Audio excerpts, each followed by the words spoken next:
Hello, I am back in the United States of America after 3 weeks and change touring around Japan with Becky. Just a post election palate cleanser, which was wonderful. Uh, I got over my fear of driving in Japan, which is a little bit silly that I have one. First of all, because Japan is a way safer country to drive in, but maybe because the reason it's safer is that they drive really well. And they, like, for example, if there's a car accident in Japan and it's fatal, that will be national news, or at least prefectural, like statewide news. And everyone, like, when I was at the gym and there was one where a truck driver with no prior record managed to hit a kid crossing the street. And I was at a gym with a bunch of really broy gym guys, and they stopped what they were doing when I looked up at the TV. They saw me looking at the TV, and because I'm slow to read subtitles. And then they looked, and then they stopped their lift. They were all like, "Oh man, wow, car accident, somebody died." And so many people die in cars every day, probably more just in like my county than all of Japan on any given day. I wouldn't be surprised. And yet I'm terrified because I'm never afraid of dying when I get in a car, because I think as an American, you're habituated to just sort of like that is just sort of the background radiation of existence. Like, oh, well, it just happens. Which is unfortunate and terrible, and we should maybe do something about that. No, I think that I'm more afraid of getting in trouble than I am of dying. And if you look at how I behave in my life, that seems to check out. So the fact that they're so strict, when there is a car accident and it's major news, the reason it's scary to me is like the person who was driving the car is referred to as the suspect. And criminal prosecutions very often follow what we would term as accidents in the US. Of course, absolute zero tolerance with alcohol. So when you're driving, it also is a bit of a, if you drink, bit of a bummer, because as a person who drinks and really enjoys drinking in Japan in particular, every day that I'm driving, if I've not hung up the car keys for the final time that day with 100% certainty, I won't touch a sip of alcohol, much less cough medicine. So, that's a bummer too. But like driving on the left and all that. So that was like all that to say, we had a wonderful vacation, in part because we were able to explore a lot of areas in Japan that are very difficult to get to via public transportation. And if you want to find a part of Japan that is not absolutely overwhelmed with foreign tourists, you need to find a place that is not accessible by public transportation. Because most, gaijins are just going to take trains and do the main three big loop of, Tokyo, Osaka, and Kyoto. And if they get more adventurous than that, they're probably going to get there via trains and public transit. So getting a car was really me paying for, both financially and emotionally, in terms of overcoming this fear, was paying for a way to experience Japan whose infrastructure isn't completely overwhelmed by people who are not, abiding by the rules of the road, so to speak. And whose, population is... What's ironic is, like, you go to Tokyo, and Tokyo used to be a cosmopolitan city where people were, like, genuinely excited about any sort of foreigner being there because it lent itself credibility as a city of the world. But now there's just so many fucking asshole white guys, playing Mario Karts in the middle of the street with, these really smoky, gross go-karts, right? There's all these Chinese tourists who are just going out of their way to be disrespectful and disruptive, as if out of spite over shit that happened in World War II or something. Now Tokyo is actually significantly more racist, and even it's way worse in Kyoto and Osaka because those two cities can't handle the load. than the traditionally racist cities that I like to visit in really rural Japan. So like where we used to live in Nara is actually like there's a neighborhood there that's famous for being xenophobic and really hates outsiders. And I used to go to bars there all the time. Unfortunately, my language ability was just bad enough that I didn't always understand what they were saying about me. But now going there, they're at the same pre-2020 levels of xenophobia that they were then. And so it's the same experience. It's a reliable experience as a frequent Japan tourist. If I go to Kyoto or Osaka or Tokyo, like it's not uncommon to just experience outright exasperation, eye rolls, people avoiding foreigners, or I have to proactively say something in fluent enough Japanese to signal to them that I'm not a piece of shit. And that's just, hey, I want you to go to Japan. I want you to explore this stuff. I'm always encouraging people to go. And when people go, to the extent that they'll listen to me, I'm happy to share ways to get the most out of the country as it exists today. And the, number one with a bullet is follow these 3 or 4 very basic rules of how to comport yourself as a human, and you'll be fine. But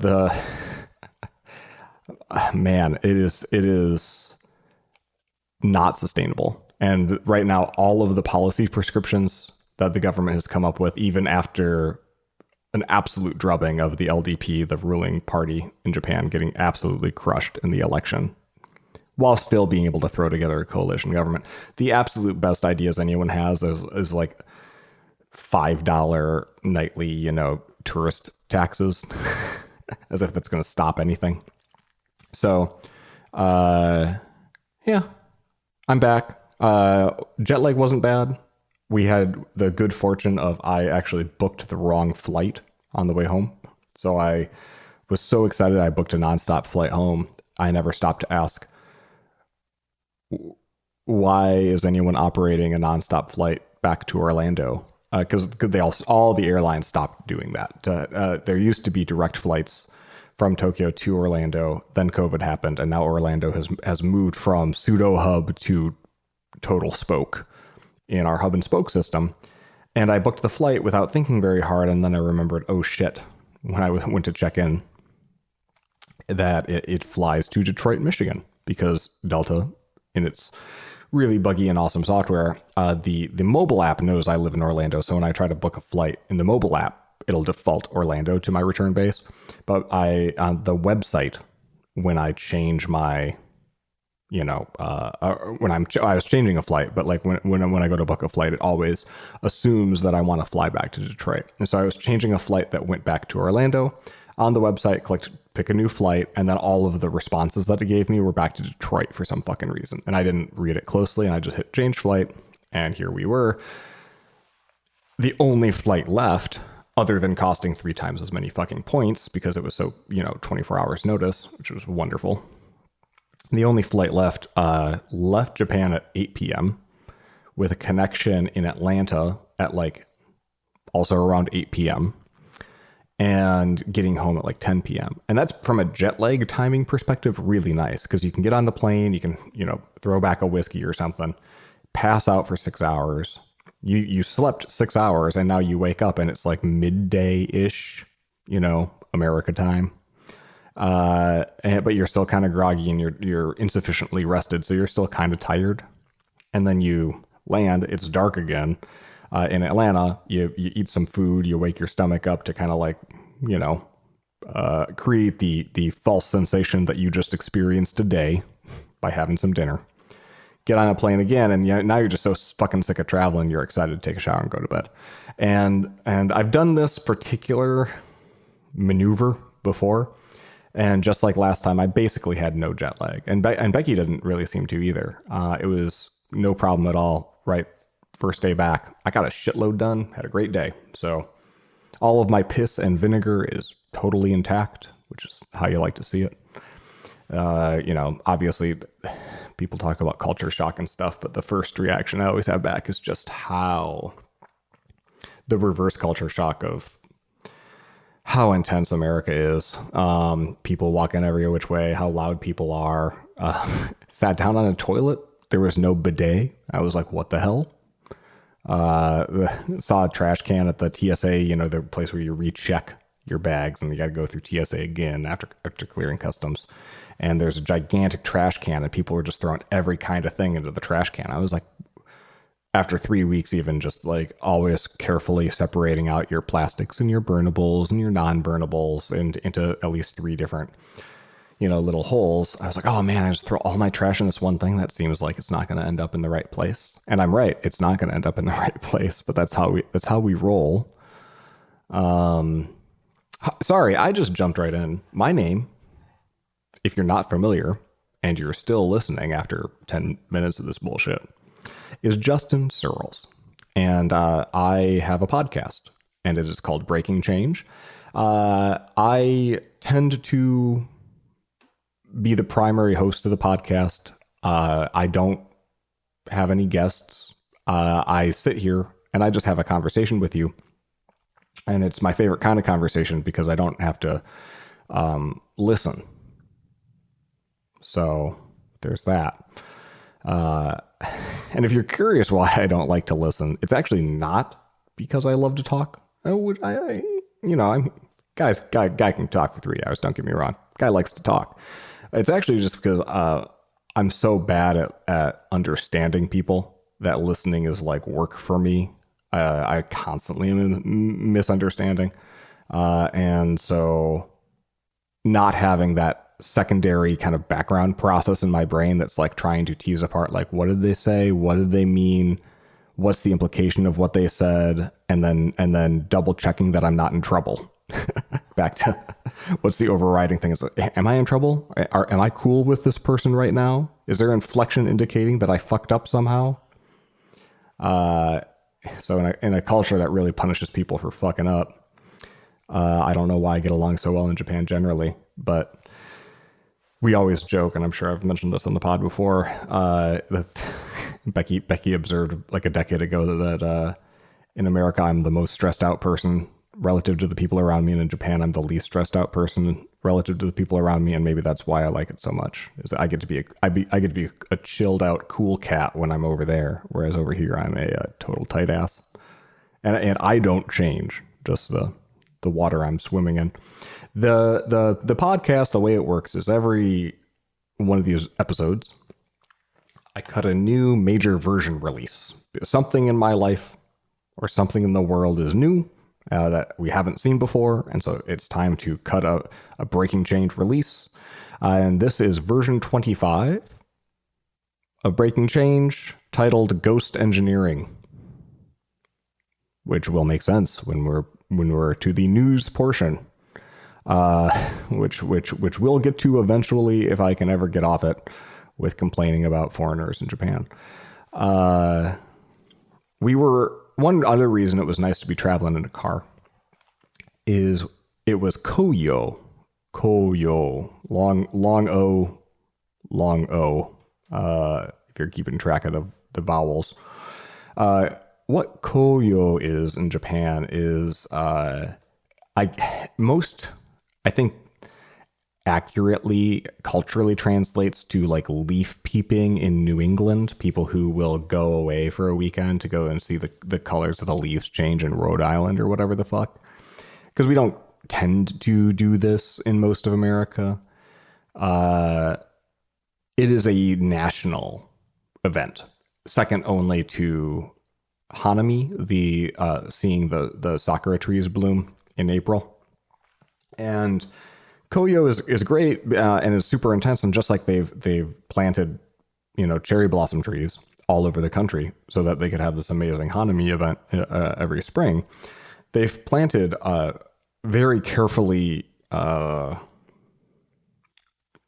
would you say, like crossbred species of maple trees and other varietals to just maximize the absolute bright blood red leaf.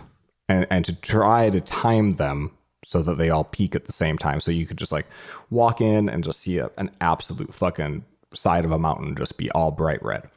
And then that attracts a bunch of tourists and generates a lot of local economic activity. So I was part of that economic activity as I tried to stimulate some economy We were driving across from Ishikawa, where Kanazawa is, south to Aichi Prefecture. That's the Toyota and Nagoya rural spots throughout, and then ultimately to Yamanashi Prefecture to the east, which is where Mount Fuji is. And we were there mostly picking out Koyo destinations as we went.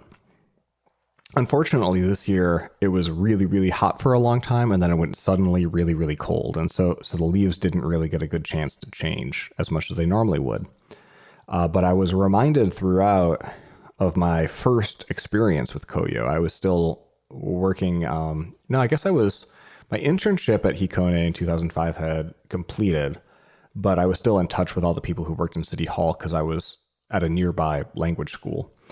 And I got a message from my kind of coordinator that his boss, this is a dude who'd worked as a civil servant for, at that point, probably 25 years.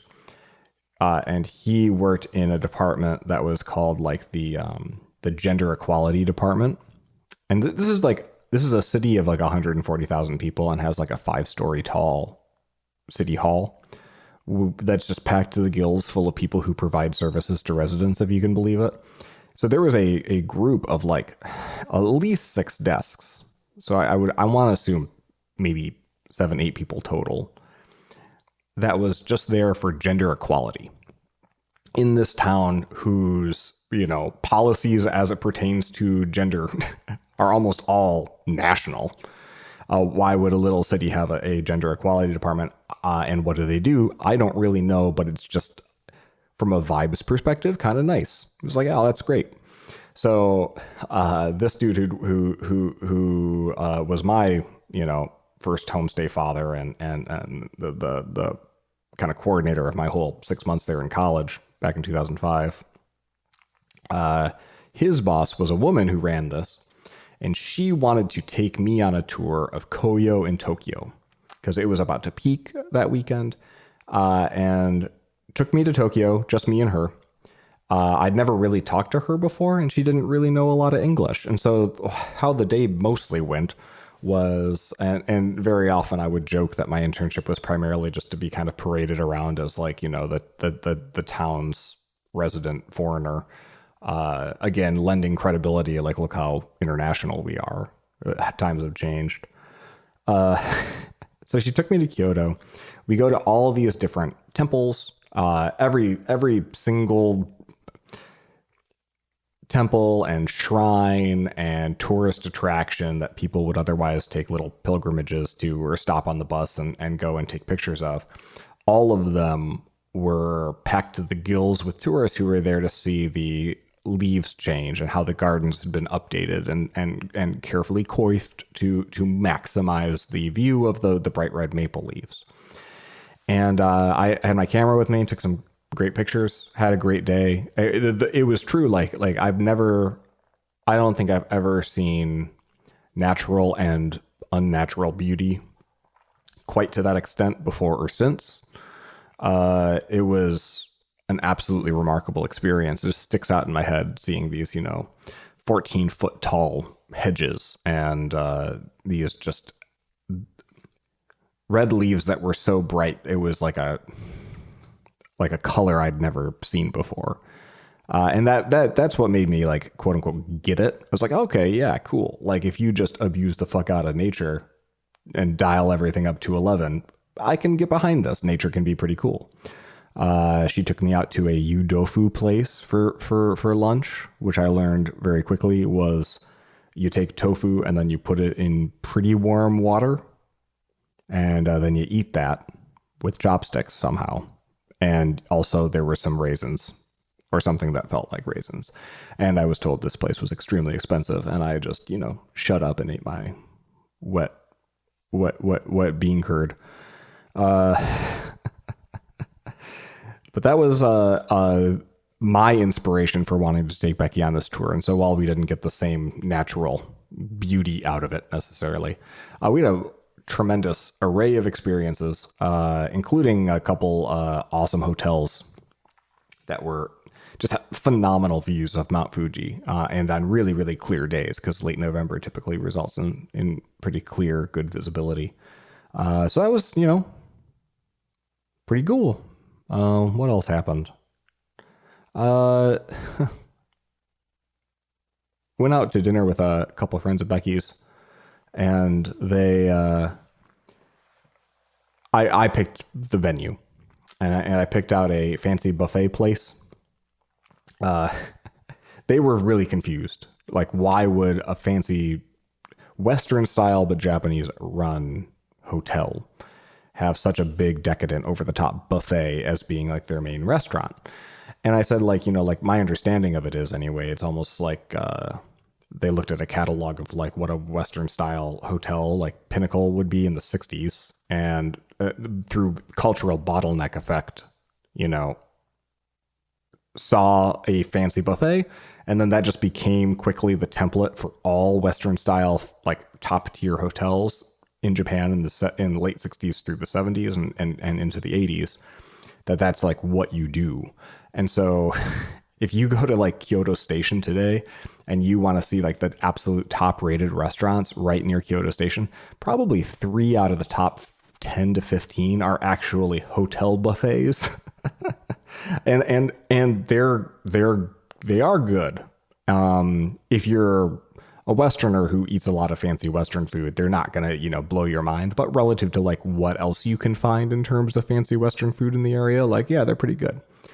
So we went and we had a lovely little dinner, and it was nice to catch up. And this elderly German woman came up, and she very playfully said, "Help me, you're my last hope here," in a thick German accent. And we're like, "Oh, what do you mean?" And she said, "Well, I just don't know how this works." And Becky's friend immediately jumps in. And I could see this. This is one of those cases of like, I could sort of see the rhetorical car crash coming. Becky's friend jumps in to help and says, "Oh, well, so you see, like, they take your plates from you, but sometimes you have to tell them to take the plates, and then you can go up to the buffet and get more food." Was pretty sure that was what the question was. But this woman looked so distraught that I'm like, this isn't the face of somebody who just ate a really good plate of food and doesn't know what to do next. This is the face of somebody who has eaten zero food and has been sitting around for a while and is somehow also at a buffet where the rules of the game are just go and gorge yourself. So she had just never been to a buffet before. I was like, I found myself assuming, because I didn't want her to think she was dumb, or that we thought she was dumb. I just interrupted Becky's friend and started laying out in as basic of English as I could the rules of what is a buffet. Well, you see, we all sit here, and then you're greeted by your waiter or waitress and maybe asked for a drink order. And then you just go to the buffet, you grab a plate from there, you grab silverware from there, you load up the plate or the tray of little plates or whatever with whatever the fuck you want. You go back to your seat. And I spent a couple minutes on this, and as I was speaking, realized that, yeah, sure, but buffets are kind of ridiculous. But I kept a straight face, and I really pushed through to the end of this explanation of saying, and then when you want to get more, you either signal to somebody to take your plate for you, or you just go and get more and they'll figure it out. But it's time limited in this case. Most buffets and all you can eats in Japan are like, 90 minutes, 120 minutes or something. So I said, well, it's time limited. Somebody from the staff kind of started approaching. I waved them down to explain in Japanese to them that this particular customer needs to kind of have the system shown to them a little bit and hopefully have the clock reset. God forbid she and her husband have just been sitting there for an hour. So she actually came back before she left and said thank you for making sure she got fed. And she was much better humored about it because she, wasn't starving anymore. But I'm going to remember that for a while. Buffets without borders. Maybe they just don't have buffets in Germany. That could be. That's extremely believable. But how you get to the point where you've got gray hair and Coke bottle glasses, and you make a reservation at a buffet, and you sit down, and you're like, well, I don't know what the fuck to do. and you got a partner, you got your husband across from you, and you're both just like, this is fucking absurd. And neither of you have any idea of just what to do with your hands right now. And the staff spoke pretty good English, but I imagine that they were also not used to getting this particular question. So I could understand why there'd be some confusion. It's like, like if there's a thick like language barrier and somebody says you can just do whatever the fuck you want for free, I think it would probably, the right reaction is to be like, you know what, this is probably a miscommunication. Surely they don't mean I can just go and take all of the diamonds from the diamond store. Like I'm probably mistranslating this, because if I just take those diamonds, I'm going to get arrested. So yeah, kudos to that lady. I'm glad I could help somebody figure out how buffets work. I mentioned on the show that I've been tracking macronutrients. I've been every day logging all my food, scanning barcodes, typing in foods, making recipes, that good stuff. But going to Japan and knowing that in general, no matter how much I eat, I tend to not have really bad outcomes.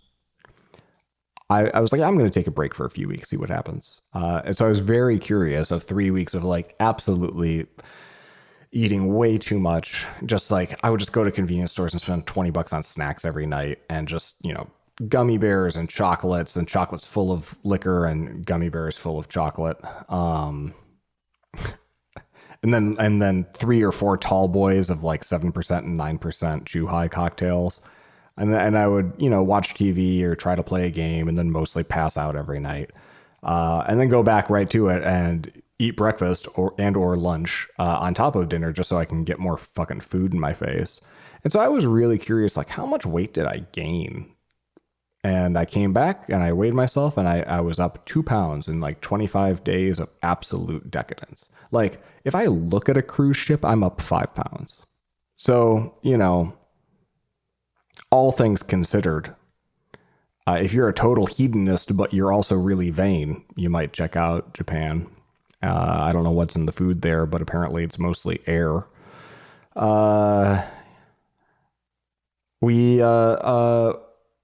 We also traveled without computers, and that was pretty cool.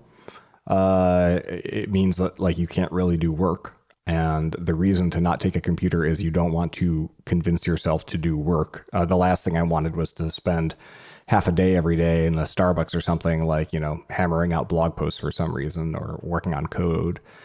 And really it was, I jokingly called it a deload test for Build with Becky, the application that Becky and I launched in September, where it's like, well, the next program is going to come and hit automatically on November 18th. We got there on November 11th. It's already primed, ready to go. You've tested it. I've taken a look at it. We're going to just trust that the system works, even though it was only the second such program to pop up that way. And yeah, if the app really, really fucking breaks, I'll walk into an Apple store and I'll buy a computer and I'll fix it. But anything short of that, let's just let it work out, and we'll just have our phones. And sure enough, nothing really broke. A couple of people did offer up opportunities for improvement in the system, but nothing really broke. Everything worked fine, and it was really relaxing and super. Just like a load test can give you a sense of security that, like, oh yeah, like this thing will be able to handle this much traffic. This deload test provided me with a huge, and Becky especially, because it was the first time she'd seen something like this, is like huge amount of confidence. Like, oh yeah, this software that's designed to run itself can run itself, and it doesn't need to be babysat over. And if it keeps working, it's not the result of some programmer spinning the hamster wheel manually every night when she's not looking. So that was pretty great. But you come back to America, back to reality, so to speak. And I got to tell you, I'm filled with hope right now. I've maybe never been more hopeful about the future. And what I mean by that is that when I imagine the future going well, it's requiring more hope than ever before. Because Man, we'll just see how it goes, is kind of where I'm at. Pretty proud of myself. I binged way too much news coverage during the run up to the election. But then since then, I was like, you know what? I'm going to slow roll it a little bit and not just doom scroll my way through the next several years as the two political parties in America, one of them, the promise is like, you won't have to pay attention to politics. And the other one is, oh man, let's all get really excited about having to pay attention to the day-to-day, ringer of politics. And so opting to get off that train, regardless of what team you're on, there were certainly a lot more clickbaity and sensationalistic headlines, for 2016 to 2020, then 2020 to 2024, where you sort of blink and you miss this presidency. I don't want to be addicted to the news for the next 4 years. I don't want to be just glued to, every single late night monologue that is giving me a blow by blow of, oh, wow, this happened. Then the next day, the reverse happens. And then the next day, it all gets undone. And then the next day, it gets worse again. And then it's like, woo, squirrel, and then bounces around. That's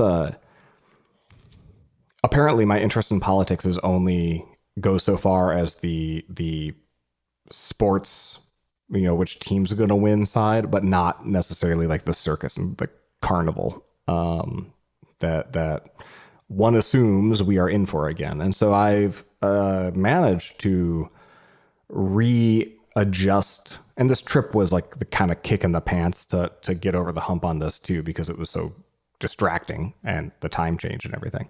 I've managed to not check the news or go to a website full of news or look at a social media feed serving me news once since the election. So I kind of have no fucking clue what's going on. And other than Aaron texting me, news screencasts and headlines, and then me dutifully not clicking on the links, I have no fucking clue what's going on. And is that a super privileged thing to be able to not follow the news? Yes, but also like people with significantly less privilege also don't have the time to fucking follow the news. And so there's sort of this like privilege band in the middle here of like upper income or upper middle class people with like who mostly work at computers, who have, the privilege of a job that lets them doom scroll during work. Or enough free time at the end of the night to finish their day doom scrolling. And I don't know if there's like a moral righteousness to being in that band. But then it's breaking out of that orbit and just saying, or I could just like let shit happen. Let America make its choices, and we'll all just ride or die. That's more politics talk than I meant to share. That was just me sharing a happy little consequence of this trip, which is I did a hard reset on my information diet. And I figured I would just share that to say I am really fucking happy and focused and woke up excited with like 30 creative ideas of stuff I could do. And if you didn't feel that way, maybe you should consider making some adjustments. All right, well, that's enough life stuff. Let's see if there's any follow-up to cover.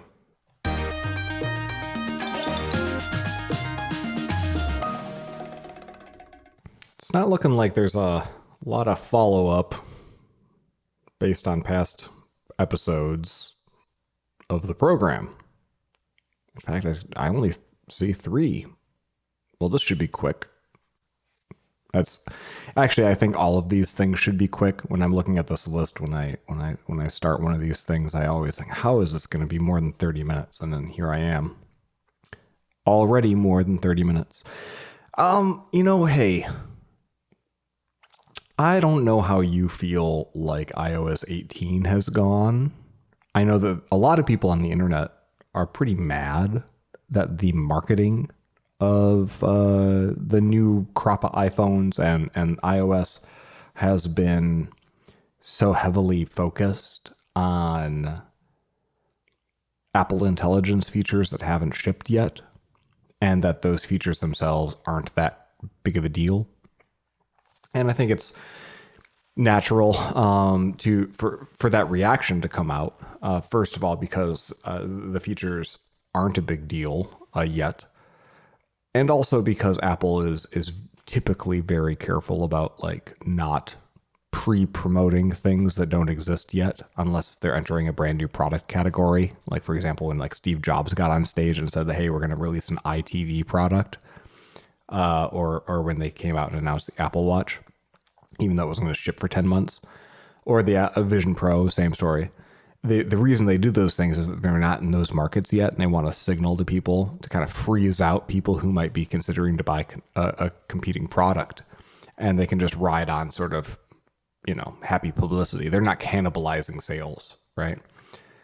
And I think that the same thought process is why Apple was comfortable advertising features that didn't exist in the phones yet, because there are competitors out there, and people might be thinking every given day, oh, maybe I'll go download Claude. But if they know that this Apple Intelligence thing exists and it's in the new phones and it's coming soon, then maybe they'll be like that much less likely to go and try some other thing. Anyway, that's probably the internal rationale for why they thought that was okay. But I get it. People got upset. For me, the most interesting thing about this latest crop is probably the camera control button. I've gone back and forth on it. I like it in theory. I think that there should be a dedicated shutter button on the phone. I think that the implementation is indeed fiddly. I like that it tries to expose a lot of power in theory, that you can scroll and that you can kind of like drill into contextual menus by light pressing and light double pressing. I think all of that is very ambitious and impressive.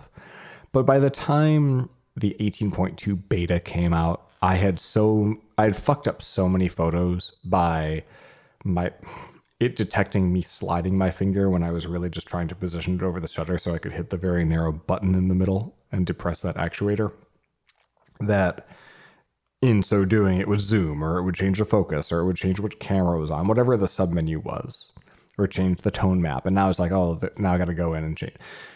So I went into accessibility settings and I turned off the slidey do functionality of the camera control button.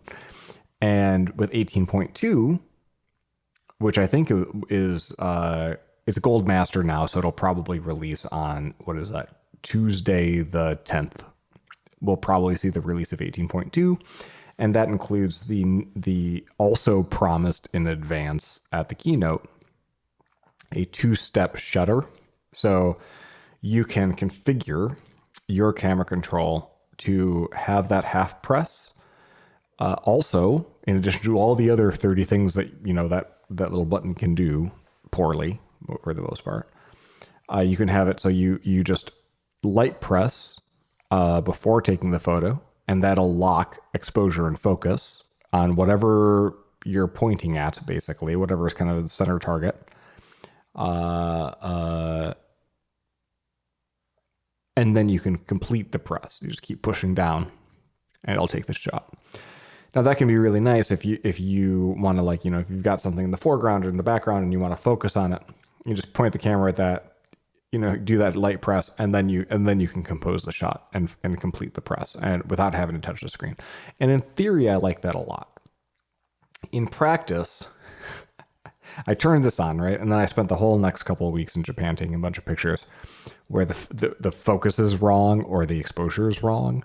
And it's not because like the phone is smarter than me, right? Because the phone is very, very smart. Like the iPhone camera is, I think, revolutionary for two reasons that team doesn't get a lot of credit for. One is an instant shutter. So that shutter is truly WYSIWYG. What you see is what you get. Whatever is on the preview pane and you hit go, you have an instantaneous readout of whatever that shutter is looking at, and that's what the photo is going to look like. That's really, really impressive, especially to be doing almost all that in this like crazy software pipeline. So that requires really, really tight real-time like constraints on the image signal processor and everything that the software does, and how often it's reading off that sensor. I think that's, people talk about that. The other thing that I think is really impressive about the camera app is that it's designed to basically not to idiot proof it, but to make it really hard to take a bad photo. You've got to be waving the thing in the air. You've got to be just, it's almost like you got to be taking a picture of something really shitty to get a really shitty photo. It does such a good job focusing and landing on a reasonable exposure most of the time. So when I say that this half-step, two-step shutter feature where you can lock exposure and focus, when I'm saying that's resulting in a lot of bad photos, what I'm not saying is it's automatic exposure and focus is so perfect and my manual one is so bad that the AEAF lock is the problem. That's not what I mean.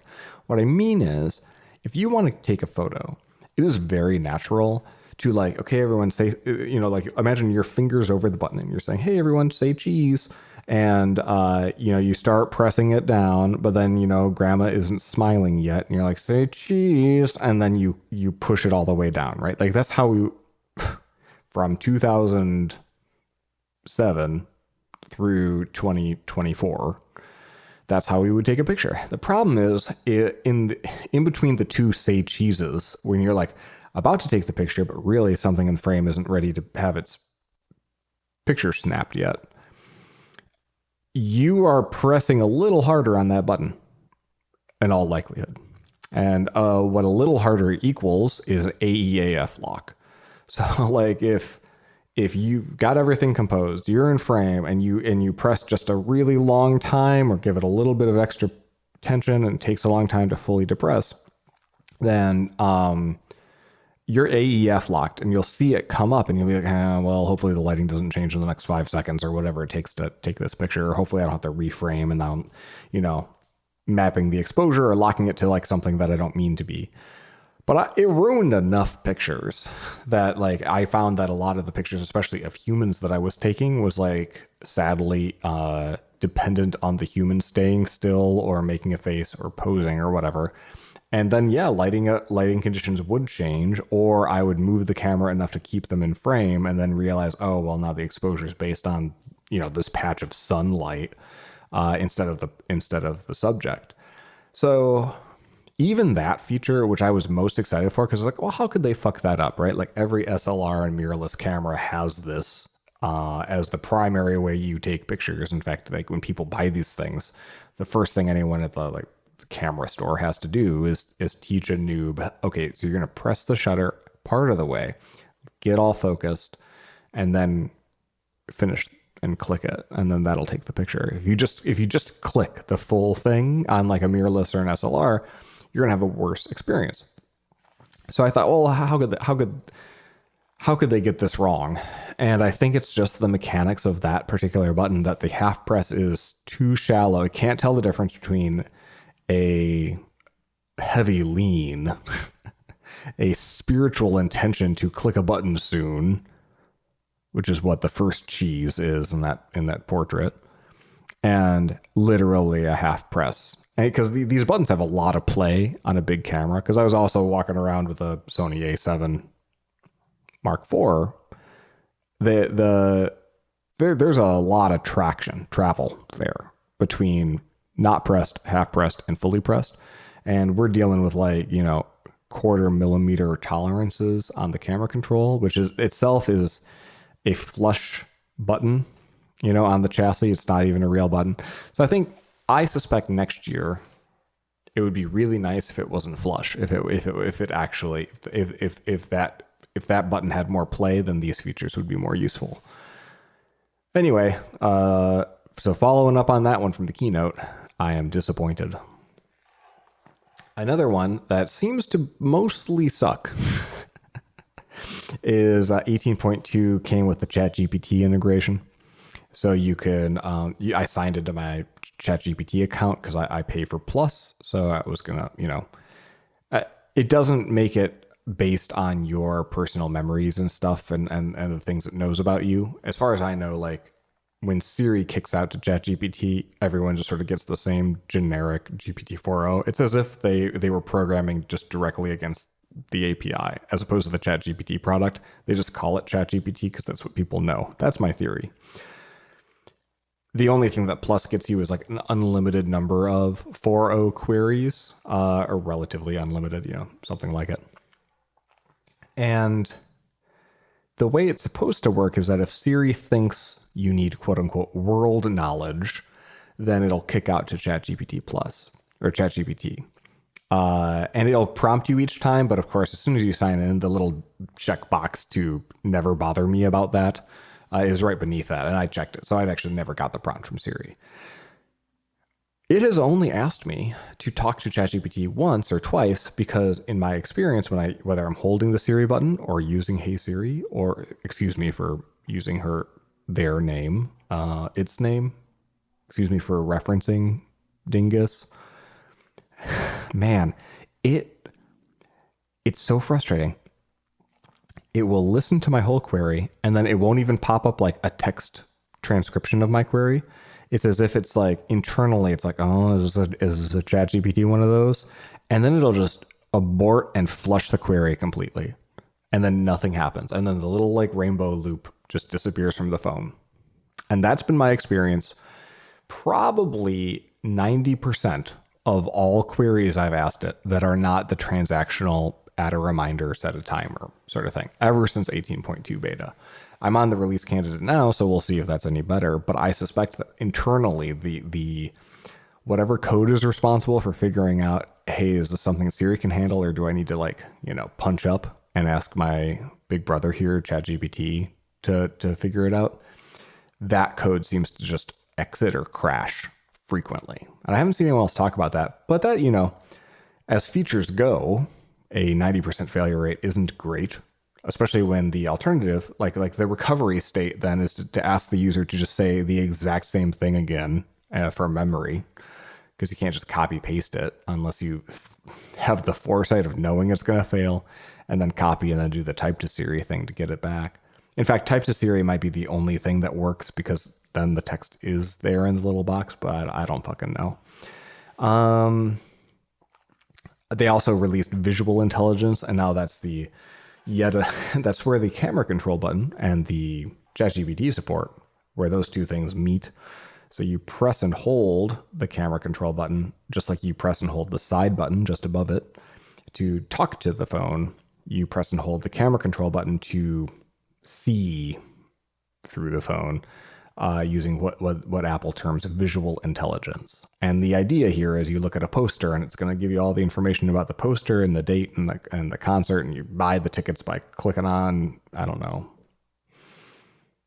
I was trying to think of famous artists' faces, but I don't know any famous art. I know famous artists, but they're just not the ones that come to mind. First name that came to mind when I was thinking of person on a poster and you buy tickets was Mario Lopez. I don't know why. I assume he just does Access Hollywood, and he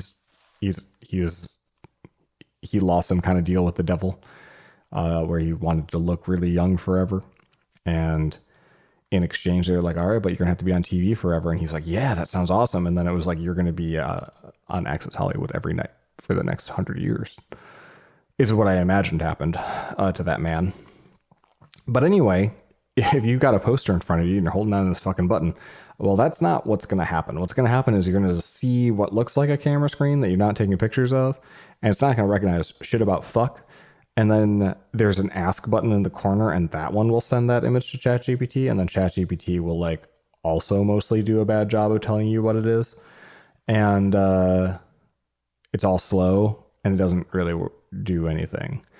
So long story short, on this trip, I remapped my action button to the ChatGPT search. There's now a shortcut for search with GPT. So it's got the little search thing checked. So it's more aggressive about going out to the web, and also more aggressive about collecting citations. And that's most of the time what I want. I don't want to know what was in the training data. I almost always want to know, tell me right now.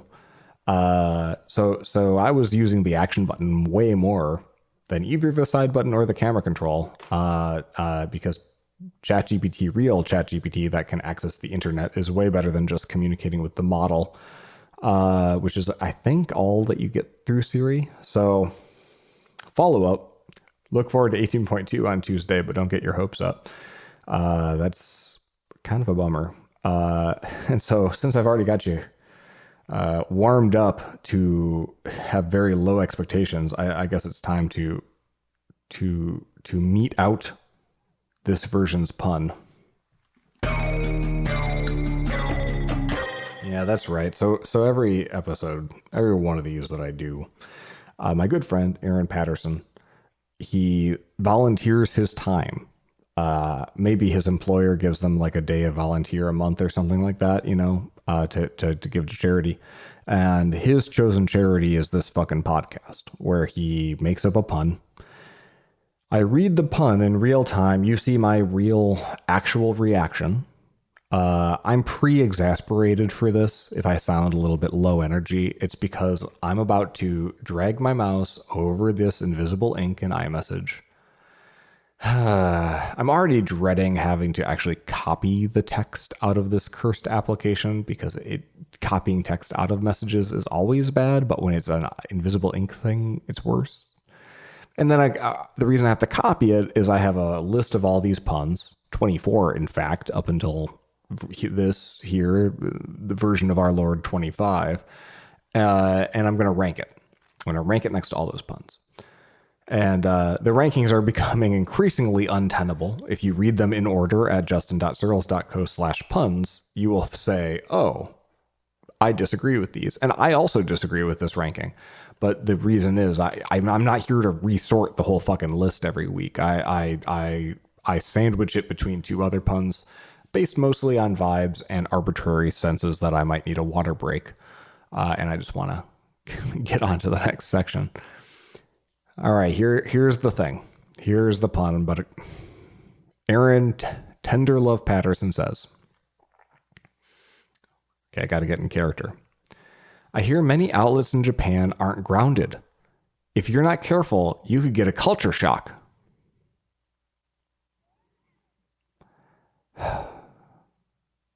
I hear many outlets in Japan aren't grounded. If you're not careful, you could get a culture shock. All right, I'm going to make a judgment call and say this would have made more sense.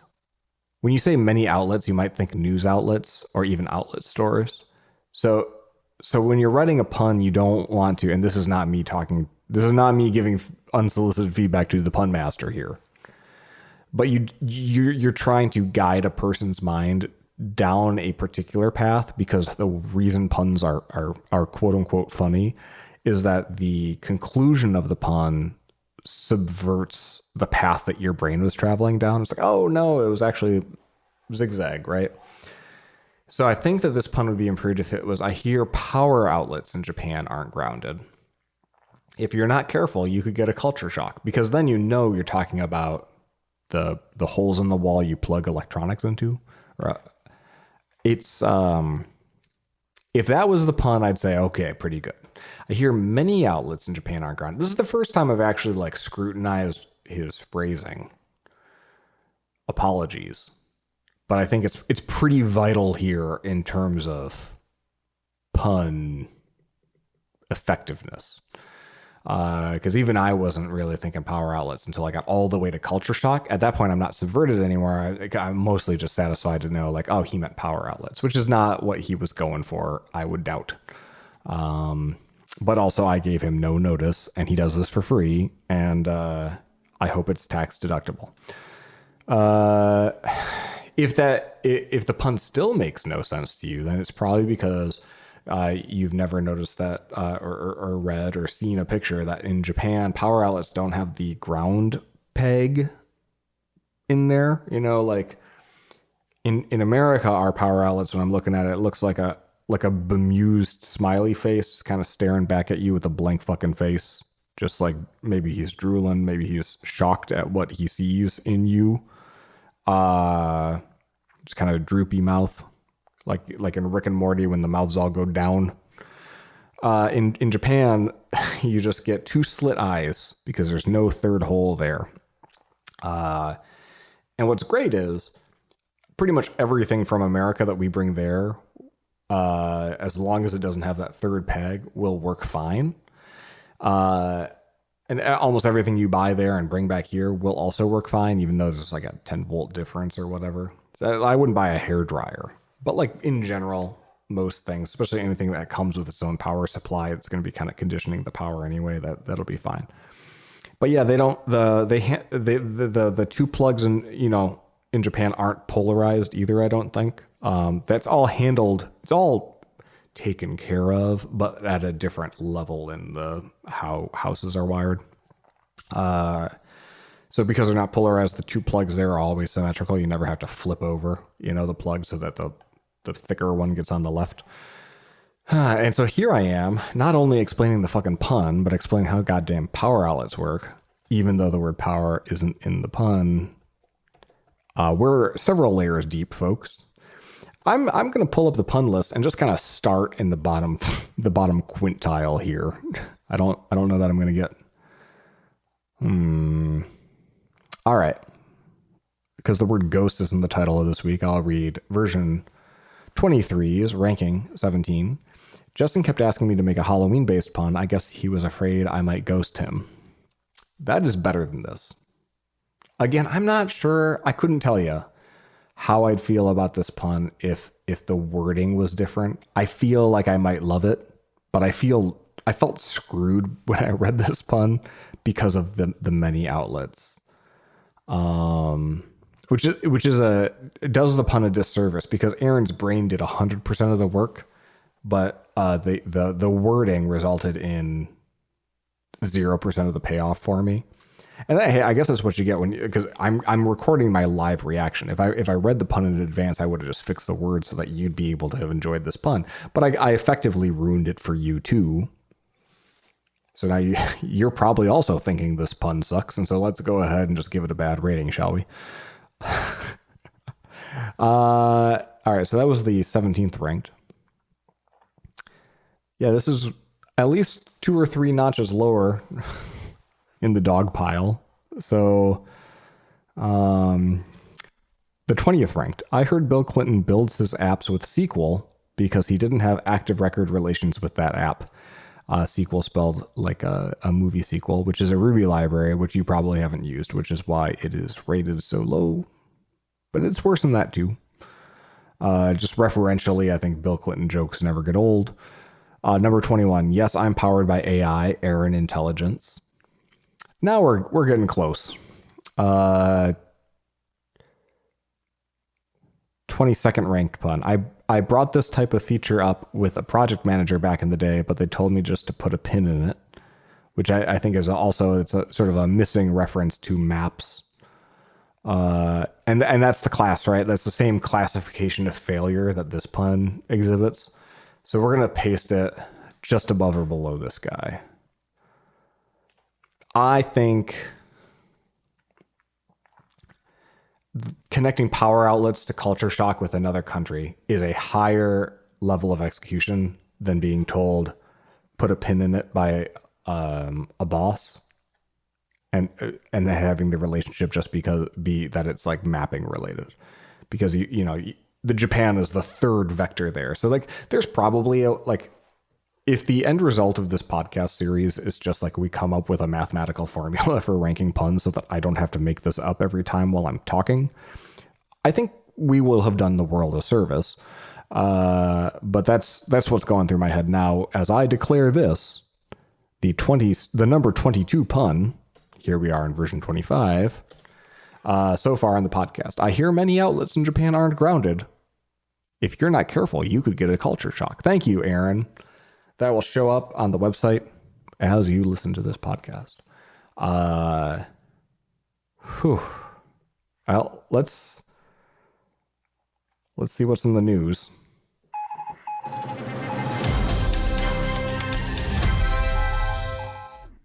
Before we dive into our first news story, I'm going to remember to put my headphones back on. I was actually going to say I'm going to take you behind the magic and tell you a little bit about how this program is created and the team of fantastic interns working on it, editors and producers and other uncredited people who I will not mention by name. No, seriously. I I speak to you.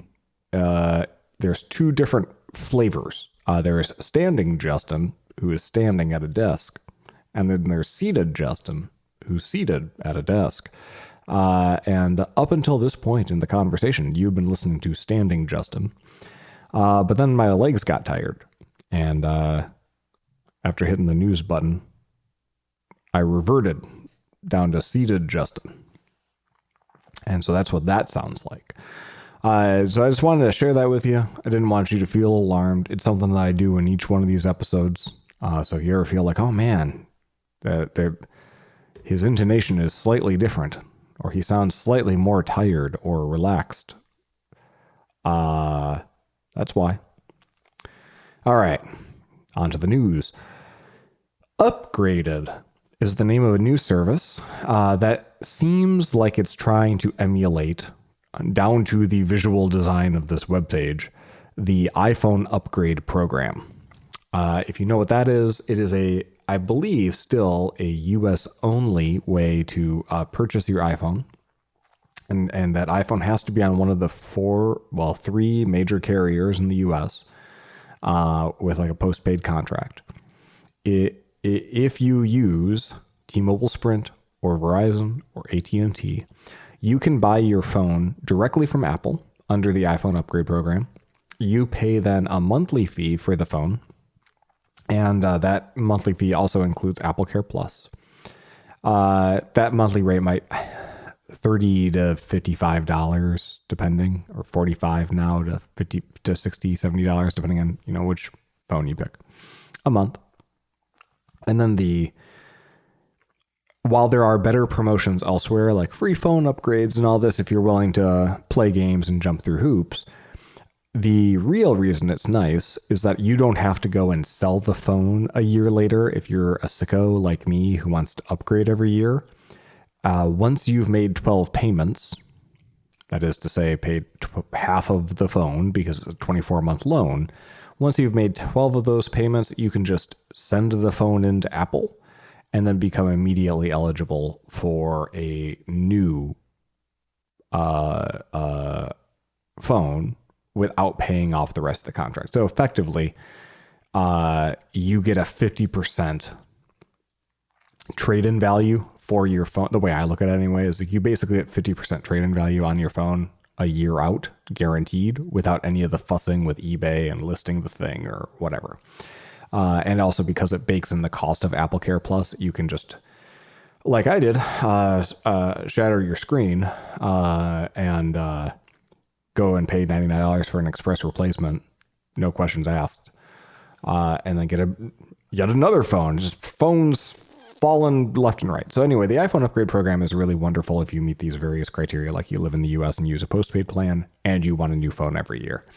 There are more stressful ways to do it, and to growth hack your way into finding a slightly cheaper scheme by which to accomplish the same thing. But that you're dealing with Apple is also pretty pleasant. So if you're listening to a podcast that is mostly about Apple bullshit, you might want that. And there's definitely a market for subscription hardware generally for people who want new stuff most of the time. And there's this new service called Upgraded, and it's basically the MacBook upgrade program, where you pay really for a Pro, like an M4 Pro or M4 Max computer, one of the new ones that just came out. These are only MacBooks. You're looking at like $80 a month.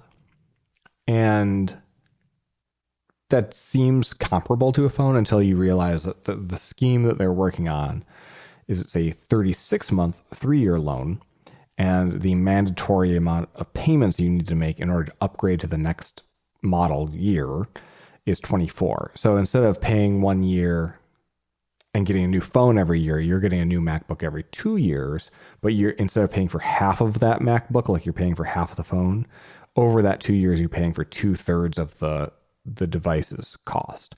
Now, the math works out like relatively equitably, but I think emotionally, it feels like I'm paying for pretty much a computer. And 2 years feels like longer than I want to wait necessarily, because like, God forbid I get the M4 and the M5, is just the bee's knees, and it's way, way better. And it makes the M4 look like just a bucket of assholes. Well, I'm stuck with it for a whole nother year. Whereas if I just bought the thing, I could go and find some schmuck on eBay and turn it around, or Facebook Marketplace or whatever. Or even just trade it in, which presumably I wouldn't be able to do with this program because I'd have to probably pull forward an additional 12 payments. So I thought I'd share the link. It's interesting too to see how like they're so obviously aping the visual language of Apple's site. And weirdly, it seems like the upgrade program people and the people actually selling you the computer are different people. And also the financing, I think, is maybe also Citizens, which is what does the iPhone upgrade program. That's who you're making the payments to. So there's like some moving parts here that I would be mildly suspicious of. But if anyone wants to try this and report back, do that, because I'm probably not going to. It's podcast@searls.co.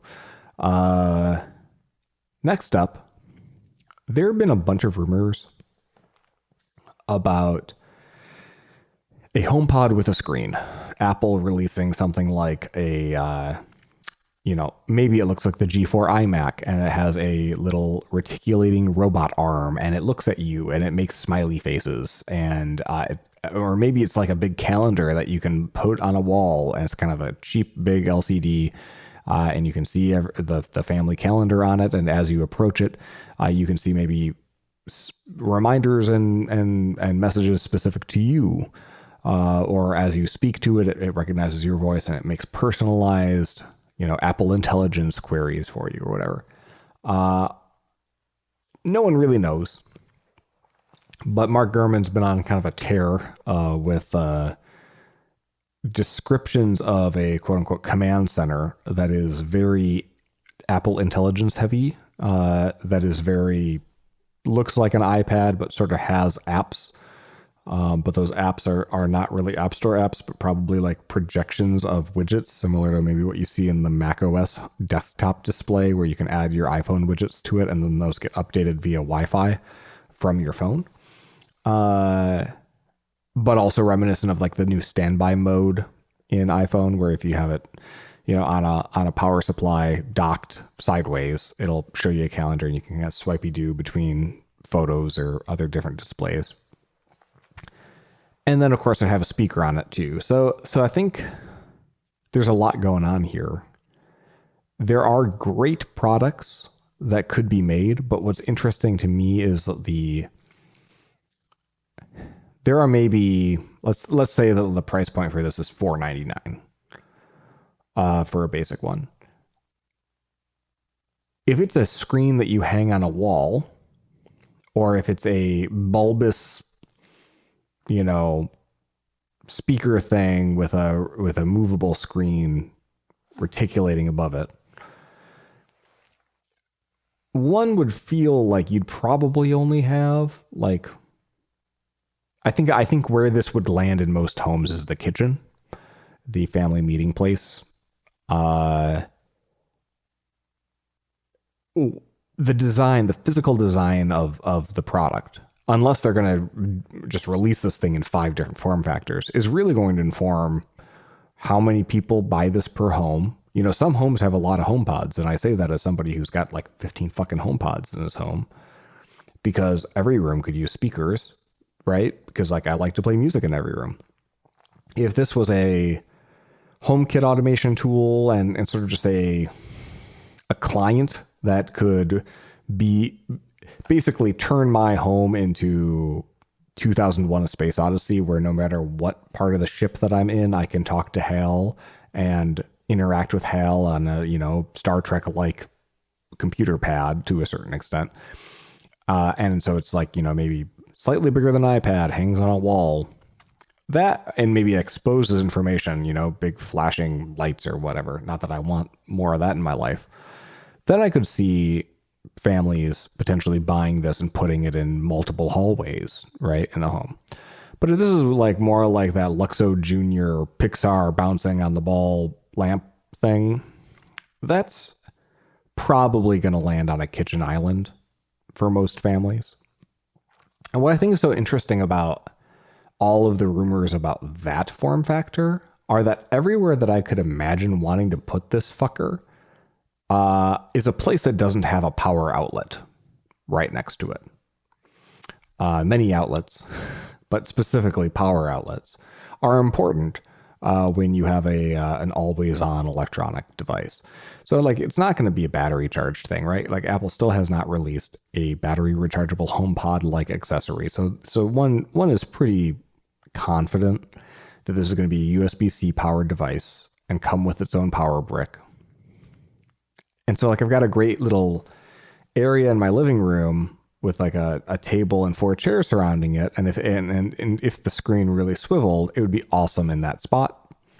Or maybe it would be awesome in a kitchen island. But like most kitchen islands don't have a bunch of power outlets hanging around them. And even if they did, you wouldn't want to center this thing in the middle of a kitchen island and then have some gaudy fucking power cable basically monopolizing 1/4 of the surfaces, right? Now I don't want to, potentially cut that when I'm chopping food, right? And so now I have to chop my veggies over on this other 3/4 of the island so that I'm not doing prep work too near this thing. Oh, I don't want to get it wet or whatever. The hang it on a wall kind has similar power outlet issues, right? Like the reason why I've never bothered to take an old iPad, hang it on a wall and show a calendar or whatever the fuck is because then I would just have a cable drooping down underneath it and plugged into the nearest outlet and probably hanging it based on where the nearest outlet is. And that just looks shitty. So I'm not really sure, like the reason I was so eager to hang like Ring home alarm keypads everywhere and sensors is that even though it's a USB-C rechargeable battery, the control panel, I've got 3 of them. And I did that because I only need to charge those things like once every 18 months somehow, right? But this is going to have a screen. And then as soon as you mention Apple Intelligence and all this other stuff and they have a speaker, like it's definitely going to need to be plugged in. I'm just not sure there's room in my life for a device that's meant to be really central and shared and a focal point of multiple people, right? Which is not what the HomePod is. The HomePod is speakers, and speakers go really well against walls, like on cabinets and stuff. I think there's a reason like products like Google and Amazon show are like Toblerone shaped or almost like a tilted screen looking at you because like you could see that living on a credenza on a dresser or on a counter against a wall where there will be a power outlet. So there's no shortage of what you could talk about the operating system of this thing and what the feature set would be and whether there's an app store or whether it's just projecting widgets and so on and so forth. But ultimately the form factor is going to determine a lot of what this thing really is, what Apple can price it, where people would put it, whether they could imagine it in their home. And I keep coming back to just thinking like the limiting factor here is power outlets. Like every creative thing that they might do that would be fundamentally different than what we've seen from the other assistant maker platform holders would really be hamstrung by the question of, okay, so where the fuck do I put it? And how do I avoid having a big, ugly power cable somewhere? Yeah, so we'll see, I guess. Staying on the Apple beat for a moment, Wired has a paywalled article that I will share via archive.is. Archive is. If you ever want to read an article and it's behind a paywall, you go to archive.is and then just paste the URL there. And then it will, very often, somebody will have, I don't know how the fuck it works. All I know is it lets me read shit. And so that's how I read this article because I do not pay for Wired. Apologies to anyone who's listening who works at Wired. All 3 of you who are left because no one wants to pay for your paywall. Hey, I create free content for a reason.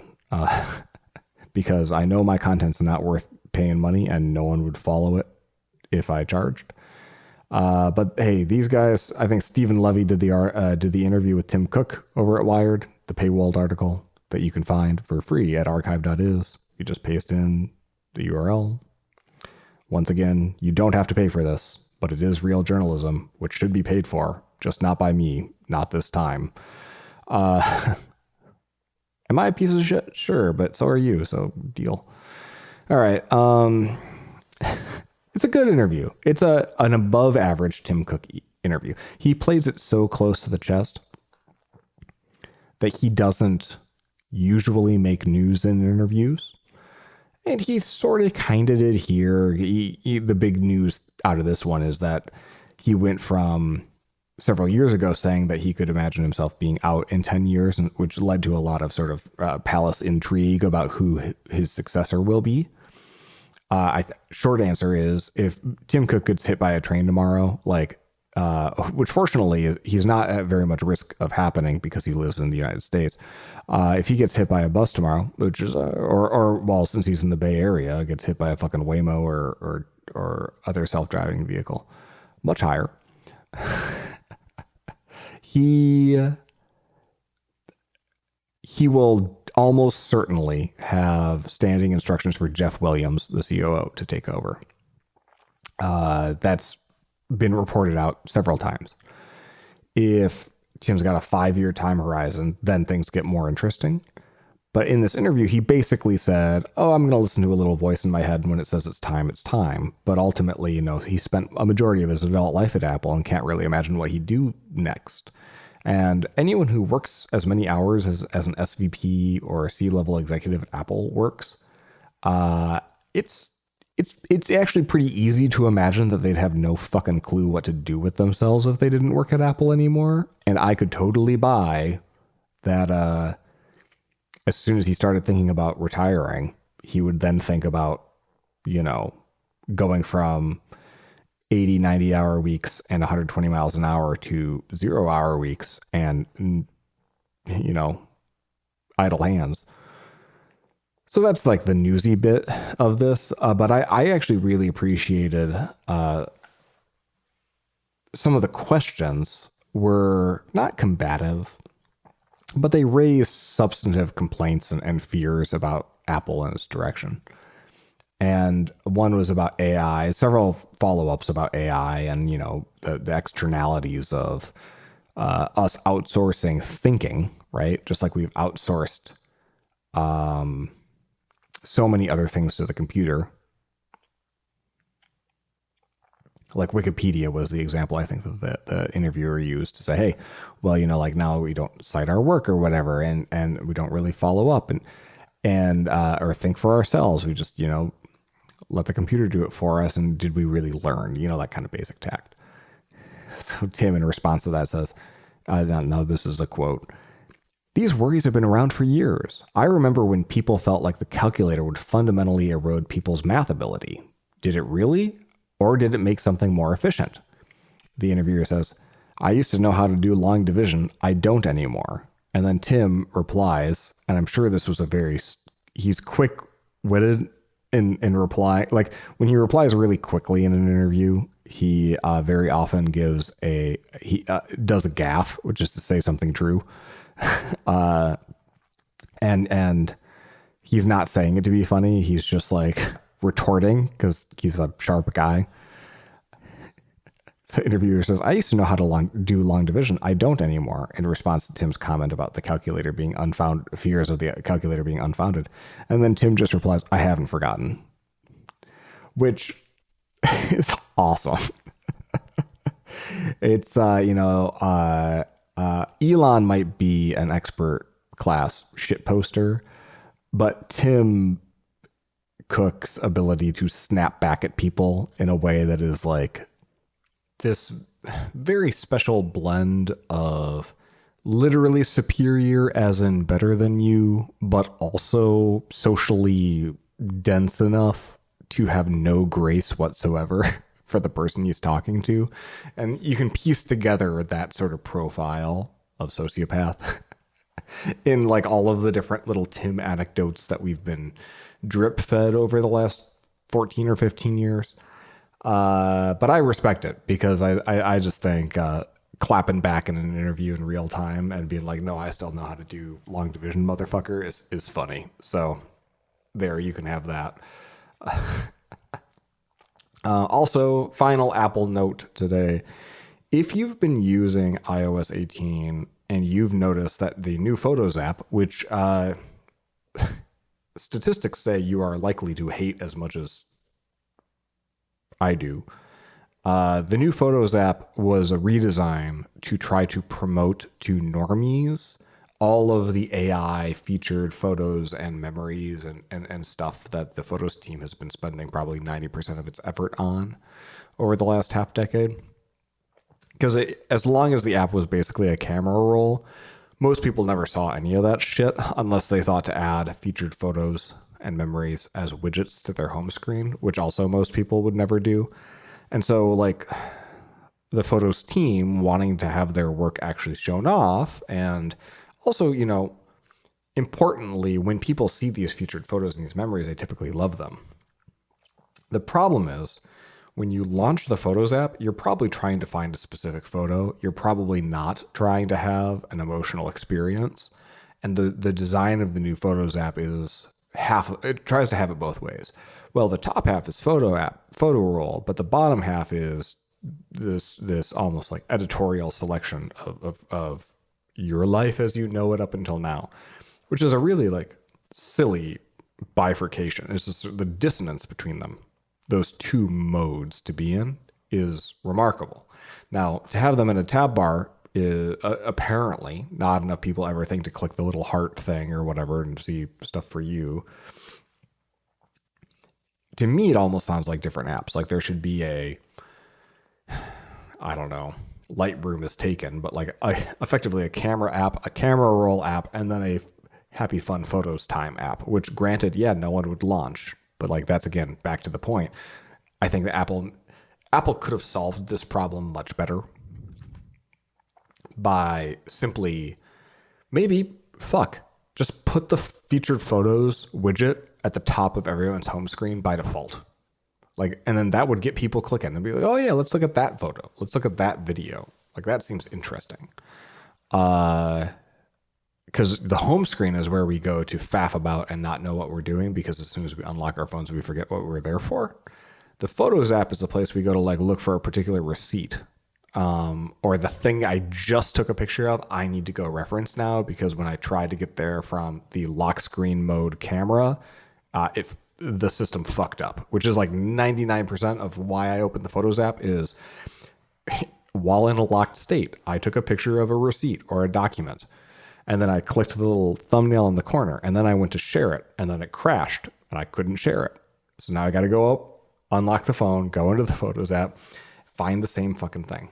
And that workflow has been effectively completely broken in iOS 18. It's as if no one at Apple uses their fucking phone that way, which is bizarre to me. But the way that the new app broke it is that no longer is the camera roll this instantaneous readout of whatever the files on your computer are of all of the photos in reverse chronological order. Now it's that, but with a like 7-second to 7-minute goddamn tape delay for it to like go and sync up metadata to the cloud and get the state of the local database and the iCloud photos all arranged and so forth. And I will very often I'll take like a bunch of pictures and then I'll open the Photos app and none of them will be down in that little bottom at the end of the camera roll. So like leading me to go hunt around for it. Like is it in some other one of these other kind of like subfolders down here, like utilities? Like is it a raw photo or your live photo? And effectively in this rewrite, it just became so slow that the one thing that I want the Photos app to do, which is show me the photos I took, it cannot do. So this eventually consistent camera roll chaos is apparently behind us. We shall see. I've got the gold master on my iPhone. I failed to do the my journalistic duty and test this prior to recording today. But in the 18.2 release notes, it says it fixes this. So I really hope it fixes this. I don't know. I write in if you've had this trouble too, because I feel like I'm taking crazy pills or something. I saw no one else on the internet complain about this. But I suspect it's behind a lot of the frustration is people open the Photos app, not see the photo they want, then they see other shit, and then they get mad. I suspect a lot of people experienced this one, even if it's not the thing that they were facially complaining about or even consciously complaining about or hating on the Photos app rewrite.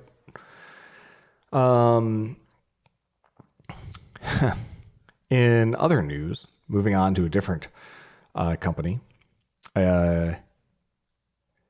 Apple's only related to this one because they're the ones that basically dealt the killing blow to Intel in 2020 when they announced the M1 transition.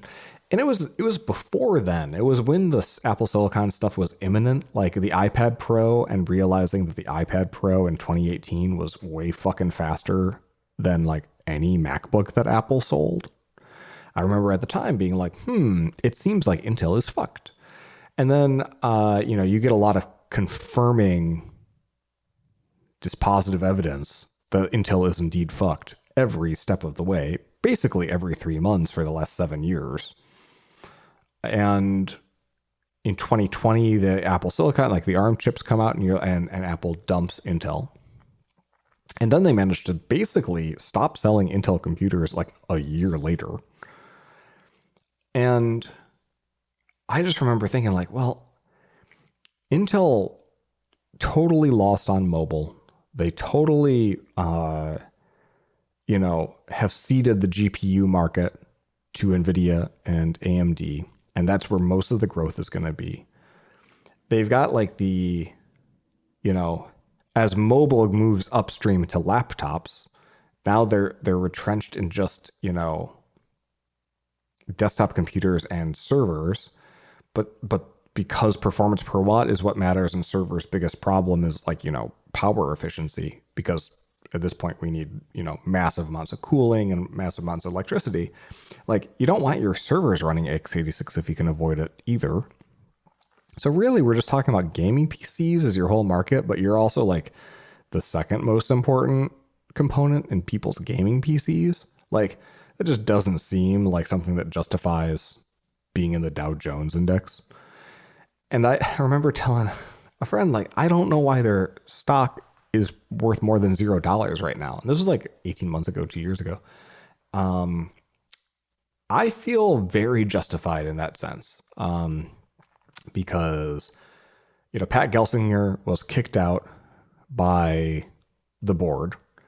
And the new interim CEO is one of these, like, I don't know if he's from McConnell Douglas, per se, or just from like Boeing generally, but like seems like a suit who also will have no fucking clue what to do. Pat Gelsinger seemed like a very nice man with a very reasonable 10-year plan that he called a 4-year plan that also probably would have failed. Like as in greater than 50% chance Intel was fucked short of it becoming a nationalized company, right? So like the best case scenario for Intel was probably to do a massive fucking full court press in political lobbying and advertisements to say American national security is absolutely goddamn hosed if we let TSMC and ARM basically just be the whole, ball game, right? Because then China can just like pinch Taiwan and then everything collapses. Like we need American made chips. And I don't know how it would happen. The CHIPS Act really, really was, billions of dollars without any strings attached. And it still wasn't enough because like 2 years is not enough time to catch up when you're 7 years behind. Really like nationalizing the corporation or spinning it out into multiple like sub organizations that maybe like serve different stages in the pipeline of chip development. Something that drastic was probably necessary 5 years ago. So like, what do you even do with them as an asset now? I don't know, right? I mean, like step 1 through 5 is mostly fire most of the people who work there, because the thing that Intel's going to need to do in the future to be worth more than the debt it's got on in the books is probably unrelated to the things that it does now. So it's just a toxic asset. Like I think there's a reason no one's rushing in to buy the thing, and why there's not like activist investors like jockeying to like take it over. Like you don't see like a Carl Icahn type like try to like make the case for like why they could run it better. I don't think it's possible to run something better. It's just like this is the kind of slow motion car crash that you see when legacy companies fail to adjust, and it just seems to always take the for as future focused as the market tends to be, it is fundamentally conservative in that it refuses to accept that a company is just boned until it is so obvious to everybody, and then it just then the price goes to zero. I think that's probably what Intel's due for. But anyway, Andrew Grove wrote a really good little post in like the year 2000 that had good thoughts. And Gruber wrote about it, and so I filed it away. But I said my piece. I'll share that link, and then you will enjoy that or not enjoy that. Google, while we're talking about companies who are boned, Google's in the news. Wall Street Journal. I'll share the. It is also paywalled, right? But if you have Apple News Plus, it is not paywalled, and so I will share the Apple News Plus link. If you don't have Apple News Plus, you can figure out how archive.is works.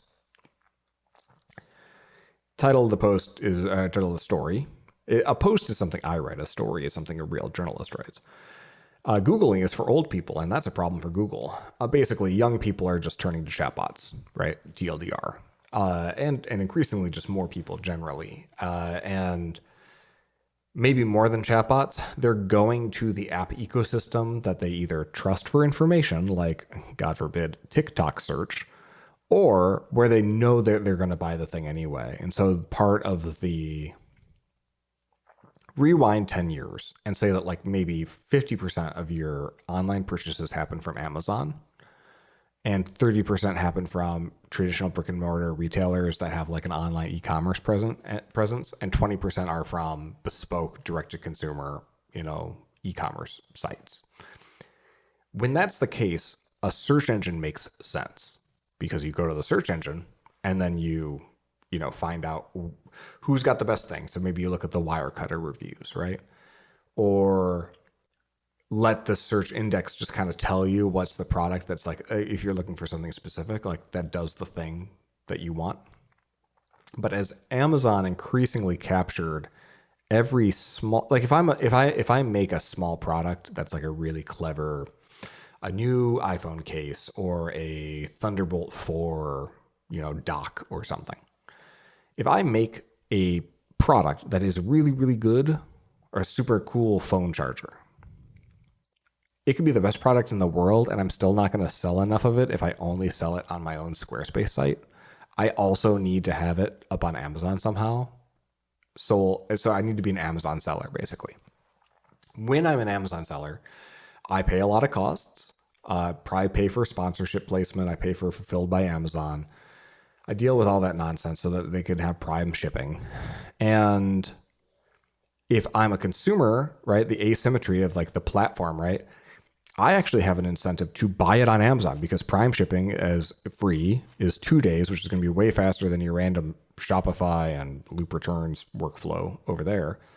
And additionally, if I've got the Prime Visa card from Chase, I get 5% cash back, which you're not going to be able to offer me.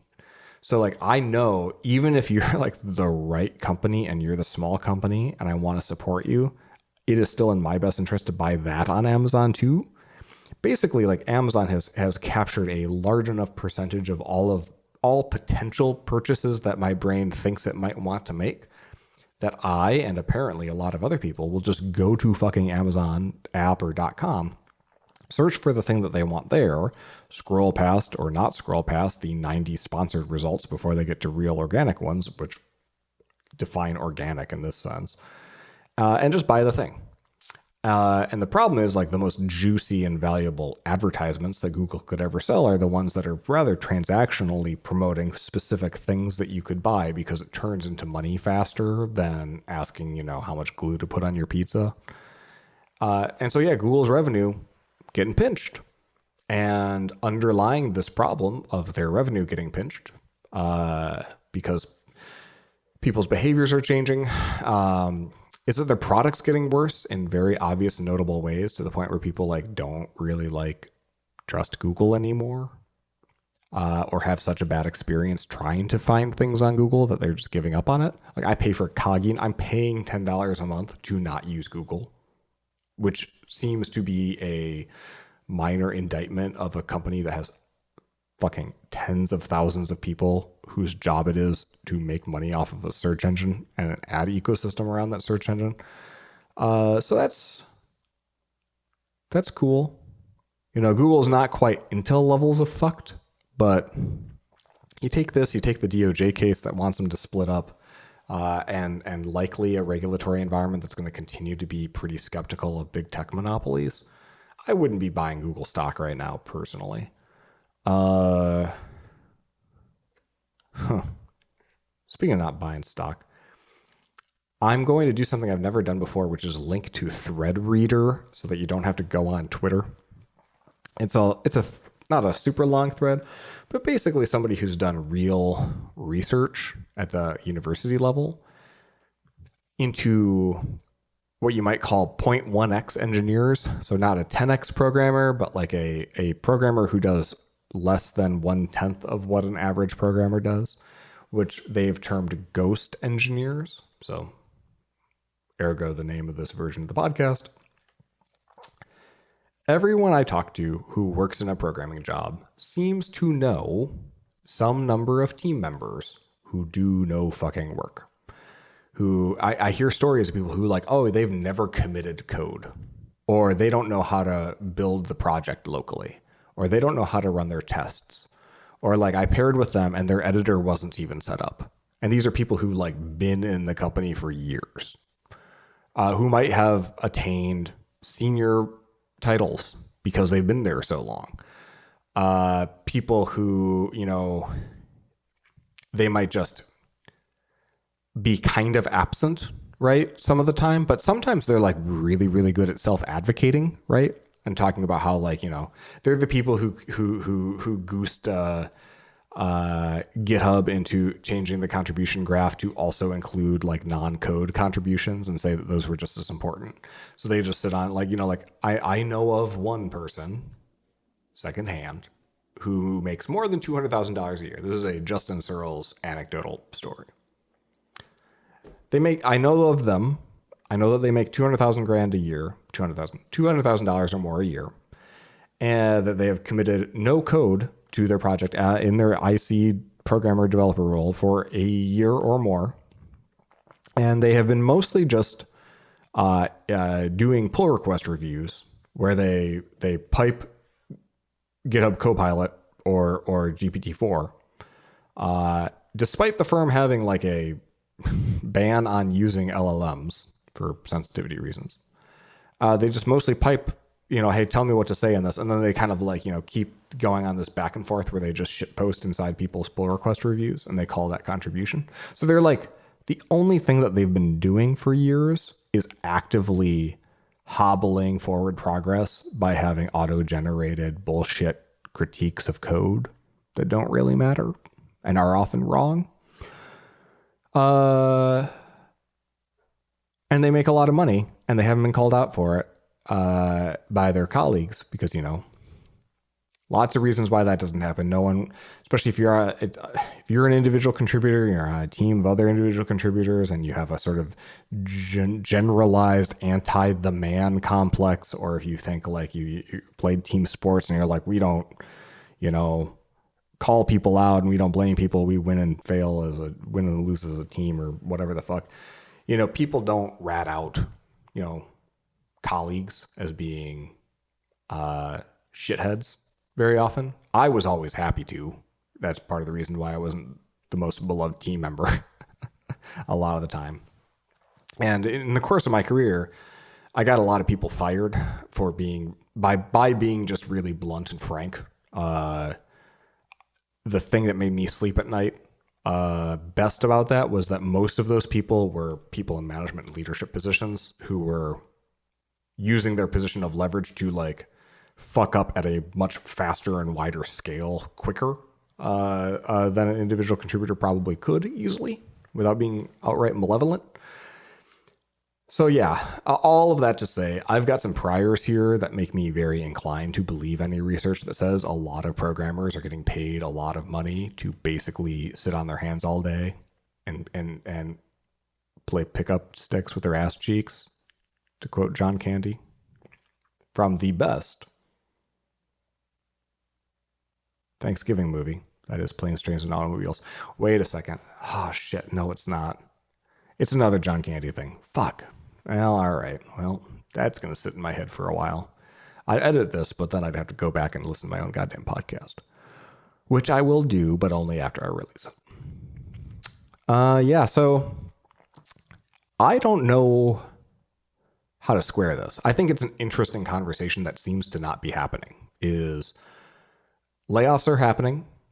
Companies are trying to start performance managing more. They're very bad at it, and they don't know how to measure programmer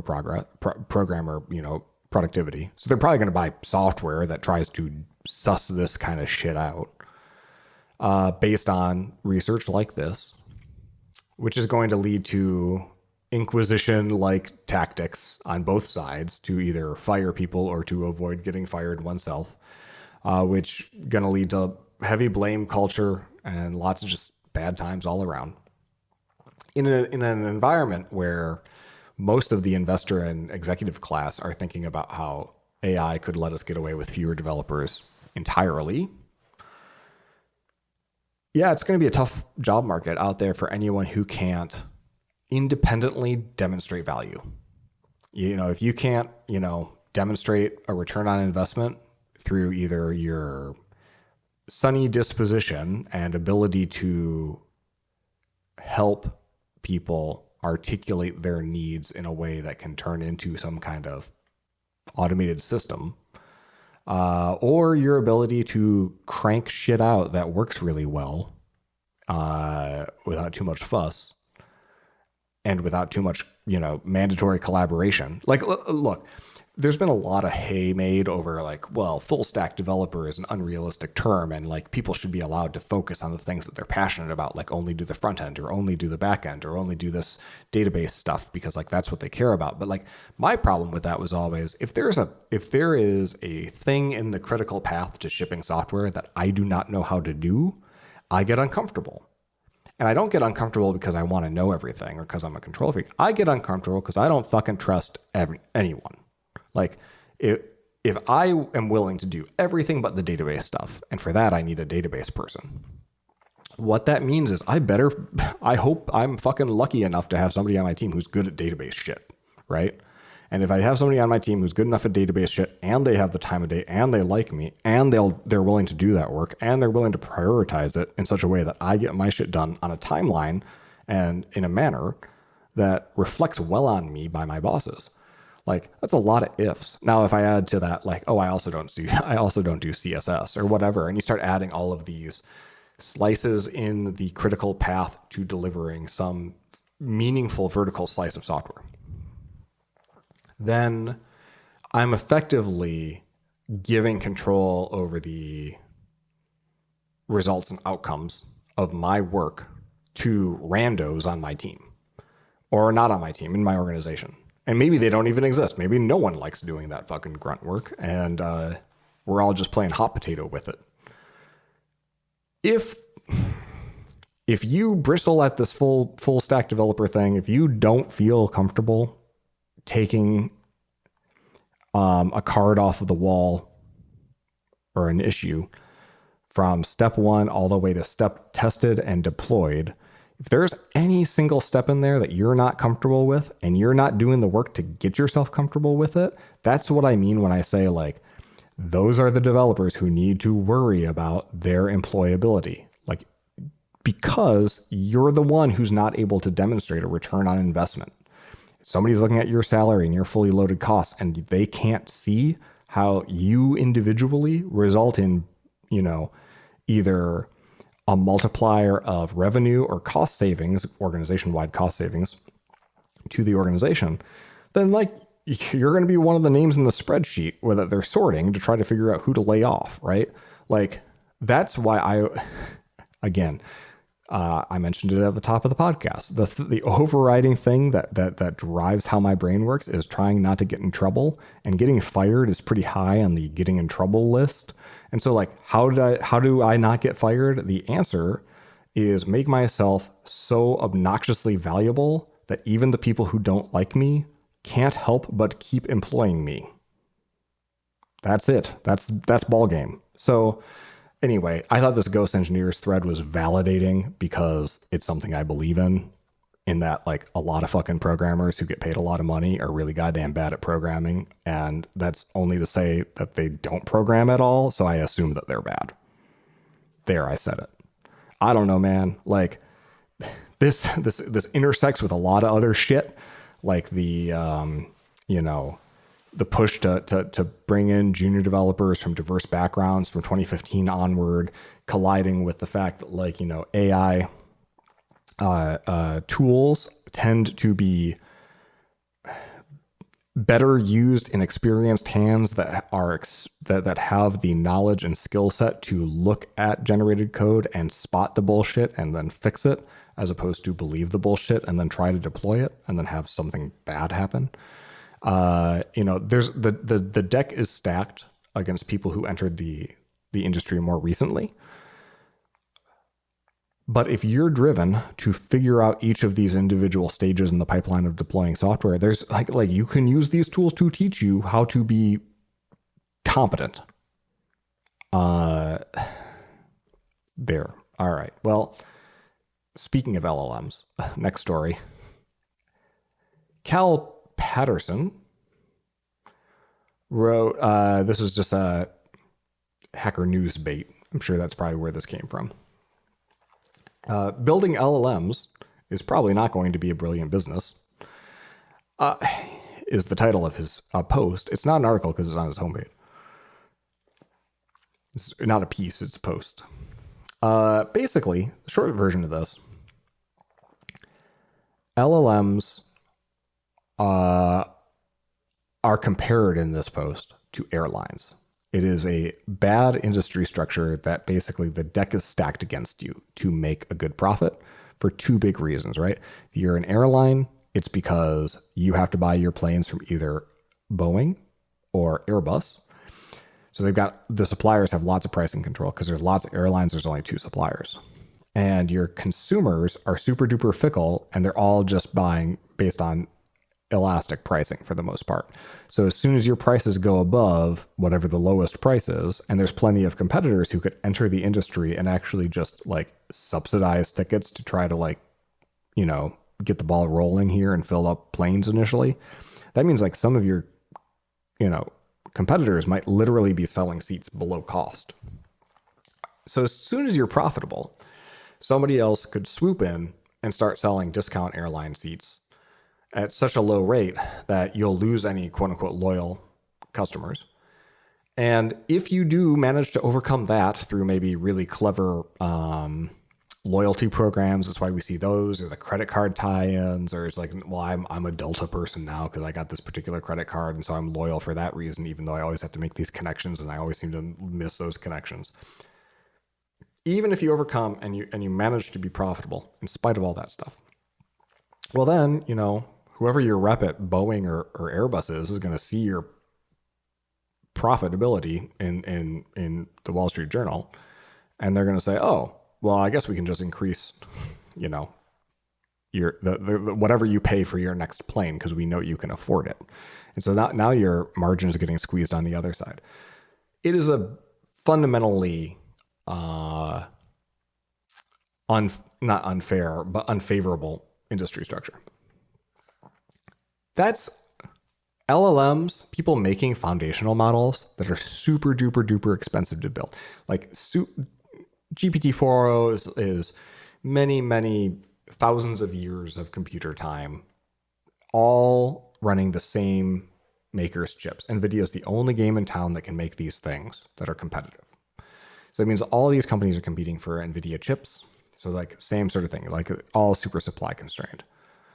And then on the flip side is like foundation models themselves are, you could build a product that looked just like ChatGPT and acted just like ChatGPT using just like the Facebook Meta variety of models, and the vast majority of people wouldn't be able to tell the difference, which is like bizarre that that's true, but also not good news if you're an LLM company, because then your only hope is to like secure some kind of dominant market position in a structural way, like you sell all these enterprise contracts or something, by getting such a far head start in the short term that no one else could hope to catch up and disrupt that structural advantage.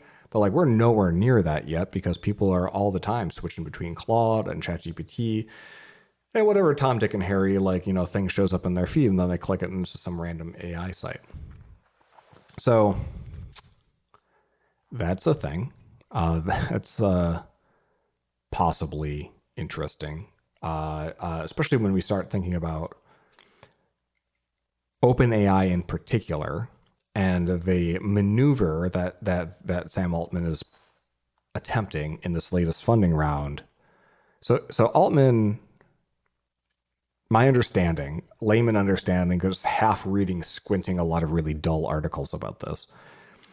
The latest funding round is predicated on a bunch of promises to investors that he will turn the company, which is currently a not-for-profit that is, kind of has a Mozilla-like structure where it can generate money, but ultimately it is working for like the better good of yada yada and so on and so forth.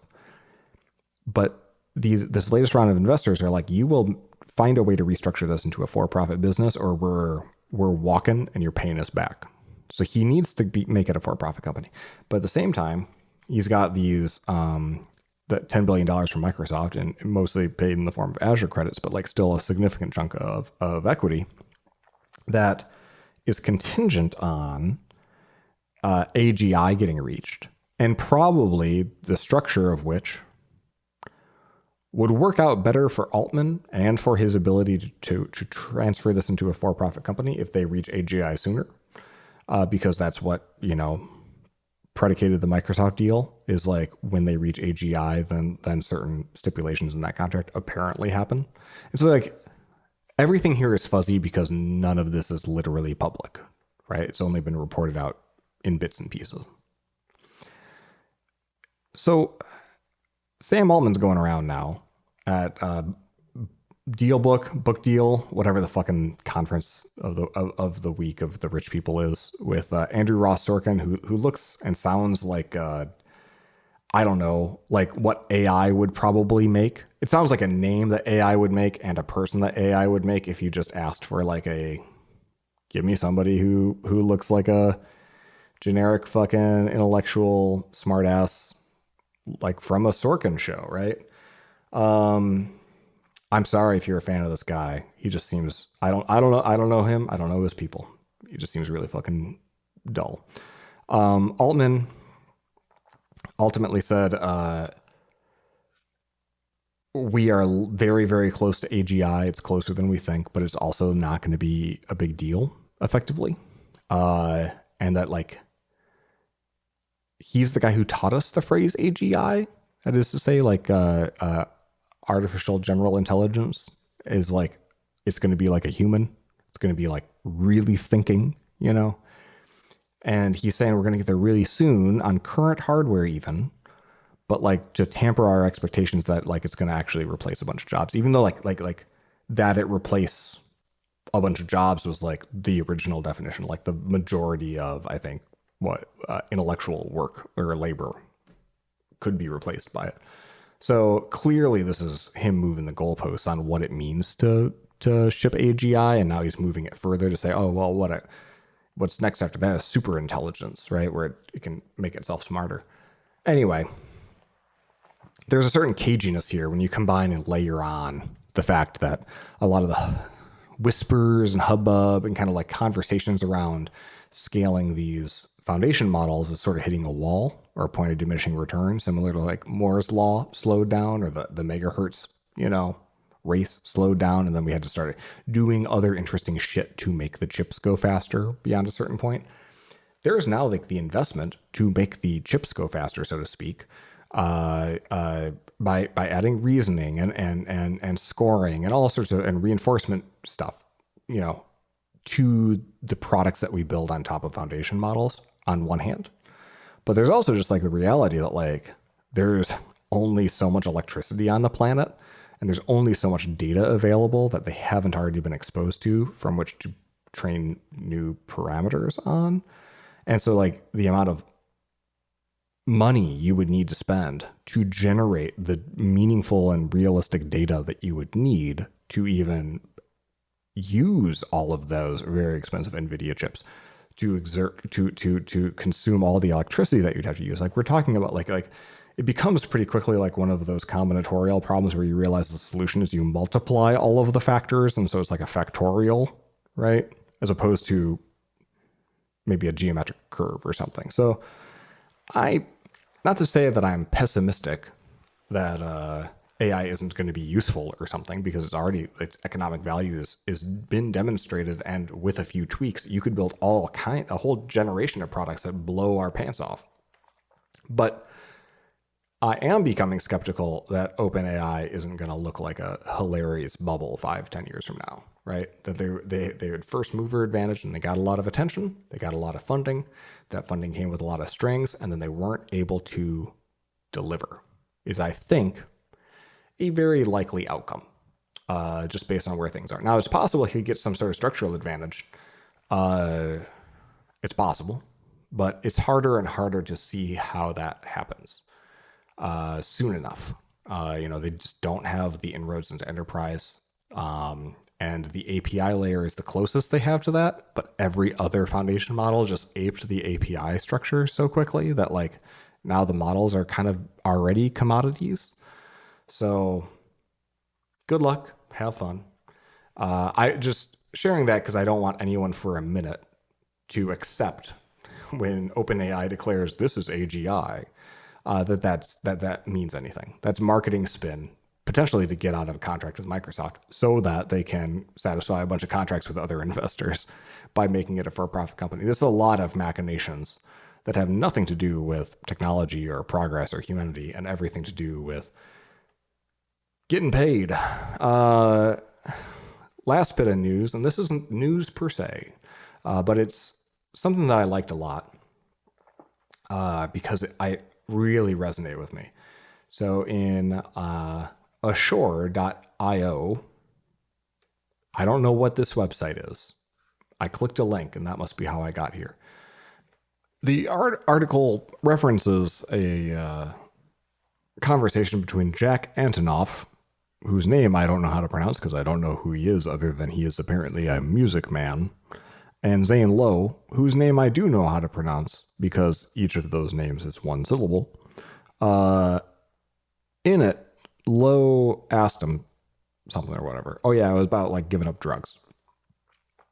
And he talked about, why he hasn't, or why he stopped.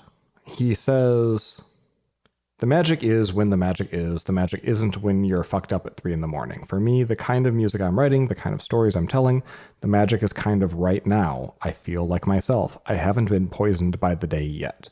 And at this point, like I read that paragraph and I was like, that is nonsense. I get it. Like I'm more creative and I'm more productive first thing in the morning when I've got good energy than when I'm toasted, but sure. But then he explained what he meant by the day is poisoned, and it was as if I wrote it myself. It felt so on point. Every day is a new beginning. You wake up and at some point in the day, someone shoots up a school or something goes on with your family, or you wake up and eat the wrong thing, and then you're done, emotionally cooked, literally and emotionally poisoned. Every day I wake up and can get to the studio before something has shattered my experience, I am grateful, and I can do things. Then at some point throughout the day, whether it's reading about the state of the world or something happens in my personal life or even just my own emotions, I disintegrate. That's when I focus on food, calling friends and family, or watching TV. This, I did not read the rest of the article because I didn't need to, because like this is how my own entire approach to creative work has been in the to the extent that like I had control over my schedule and what I was doing each day in my career, I've always felt like if I have anything creative to do or important to do, or if I need to get a lot of productivity out the door, the first experiences I have in the day are super duper important. And I need to prioritize that thing to happen absolutely first, because all it takes is one email that from a client or from a colleague that is pressuring and negative and shitty, that stresses me out or makes me worried that I'm in trouble. Here we are again. Or a conversation where I get in a spat with Becky downstairs at the coffee machine over nonsense, right? And then I'm worried about what she's thinking and how she's feeling, right? Instead of able to refocus myself on my work. And as soon as I get derailed sufficiently, like today, I almost didn't record this podcast. And I was like, oh, well, today's shot. And it was like 2:30 or 3 in the fucking afternoon. And the reason was we got all of the mail back from our mail hold of being gone for 3.5 weeks. And we just got so many catalogs and solicitous mailers from companies that I signed up for Paper Karma again to try to train it to stop sending us all this. Paper Karma is an iOS app where you take pictures of the mailers that you get. You pay a subscription fee for this because they have to like do work to actually ask these companies to stop sending you catalogs and so forth. So I like literally went in and I paid $59 for the lifetime membership because I was so goddamn sick of this. Just how 90% of our mail is businesses, dentist offices and realtors and car companies and promotional, credit card teasers and so forth. And so I was just standing there scanning each one of the stupid goddamn mailers and saying who the addressee was and double checking that the sender was the right company and then hitting go and filing the claim and having it start its little ticket for each of these things because it was like 50 or 60 items. And 45 minutes passed and like I had a crick in my neck. I was stressed. I was tired and it had poisoned my day. And I thought, well, you know what? Like this podcast might not be if you're listening to this podcast and you're like, this one's less good than the other ones, that's fucking why.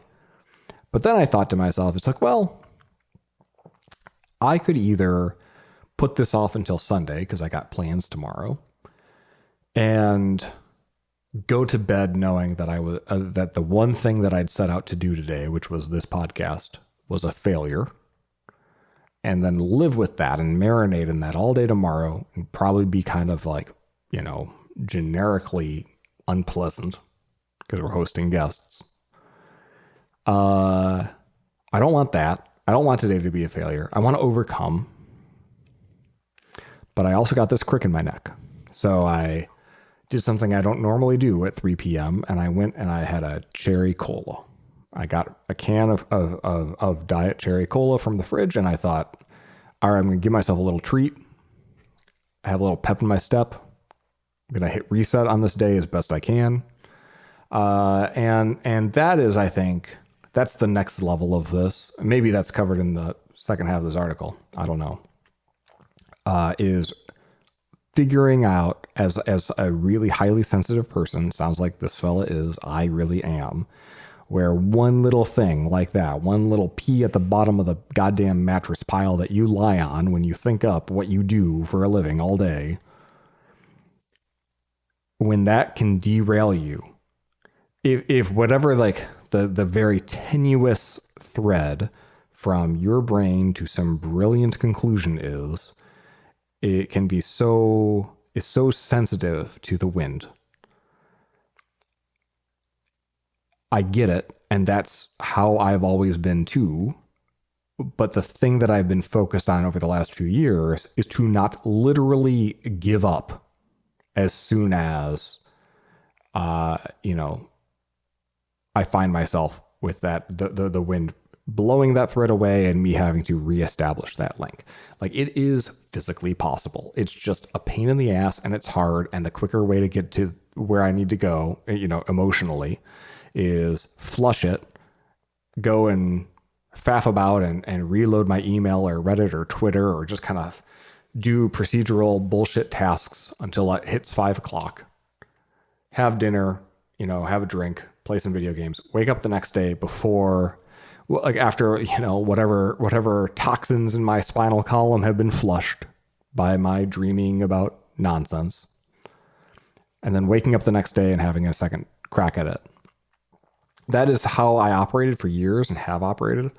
But it's like, we only have so many days on this planet, and not being able to recover from having your day poisoned by some extrinsic factor is like, seems bad. So I'm trying to get better at this. This is one of the things that I've been working on pretty intentionally, is I get in that fight downstairs at the coffee machine, or I get overwhelmed scanning stupid mailers to try to make them stop coming to the house. Or I get that email that some bad news that portends conflict or problems that stresses me and makes me worried. I try to hit reset somehow. And honestly, that reset button for me for many years has been, I go for a run midday, and that's usually a good way because biologically, it literally does reset a lot of your kind of slate of endorphins and hormones and what's going on. So I kind of get, for I guess the last 15 years that I've been doing that, maybe I get 2 bites at the apple each day because I kind of get a second wind in the afternoon. But it can be as little as that fucking Diet Cherry Coke, the discount Kroger kind, was all it took for me to be like, all right, let's do this. And hit the little intro button. Now, is this my best podcast ever? No, it's not. But also as long as it's better than, let's see, where were we? As long as this is better than the 22nd best podcast, I'll have beaten this version's pun, and that's pretty good. So it's nothing to sneeze at. Anyway, that little rant concludes the news section portion of the program. But I thought that would be a useful palate cleanser to share for anyone who might have the same sort of creative outlook. Look in your life and try to figure out whether there is an opportunity to reset your frame of mind whenever you find yourself get derailed by the bullshit of your existence. And makes you feel like you got to just give up and try again tomorrow. Because if you can tighten that feedback loop, just like you can tighten any other feedback loop in your life, the more attempts that you're able to make at doing the thing that you need to do faster, the more progress you'll make. And then that has a compounding effect, and you'll get much, much further than you would in the same period of time as you would if you just said every time something upsets my apple cart, I got to go and wait a median 12 hours to be productive again. That there's got to be a better way. And now, recommendations.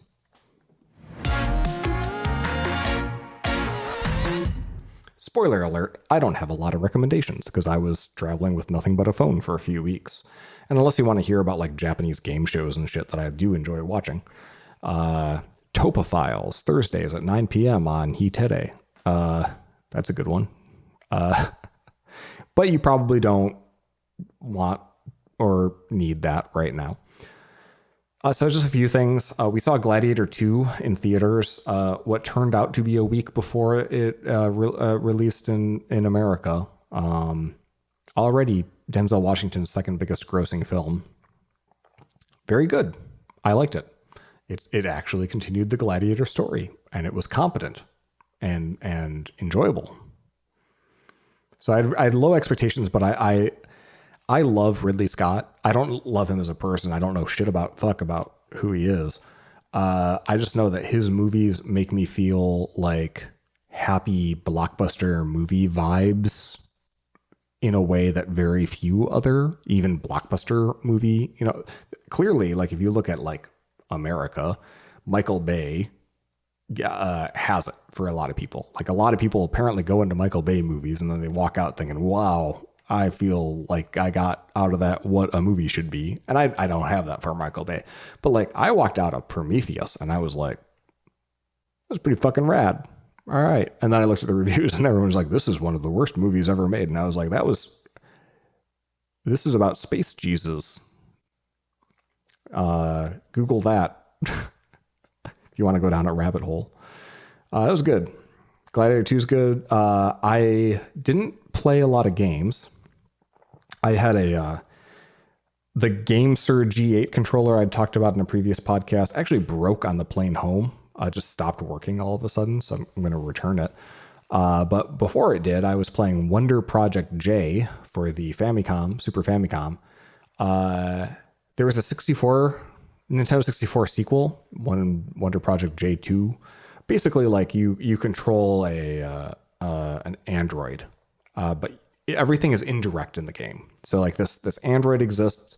You're just sort of a little fairy in the world, literally just flying around, and you can click on things and sort of becomes like despite using a controller, kind of like a point and click.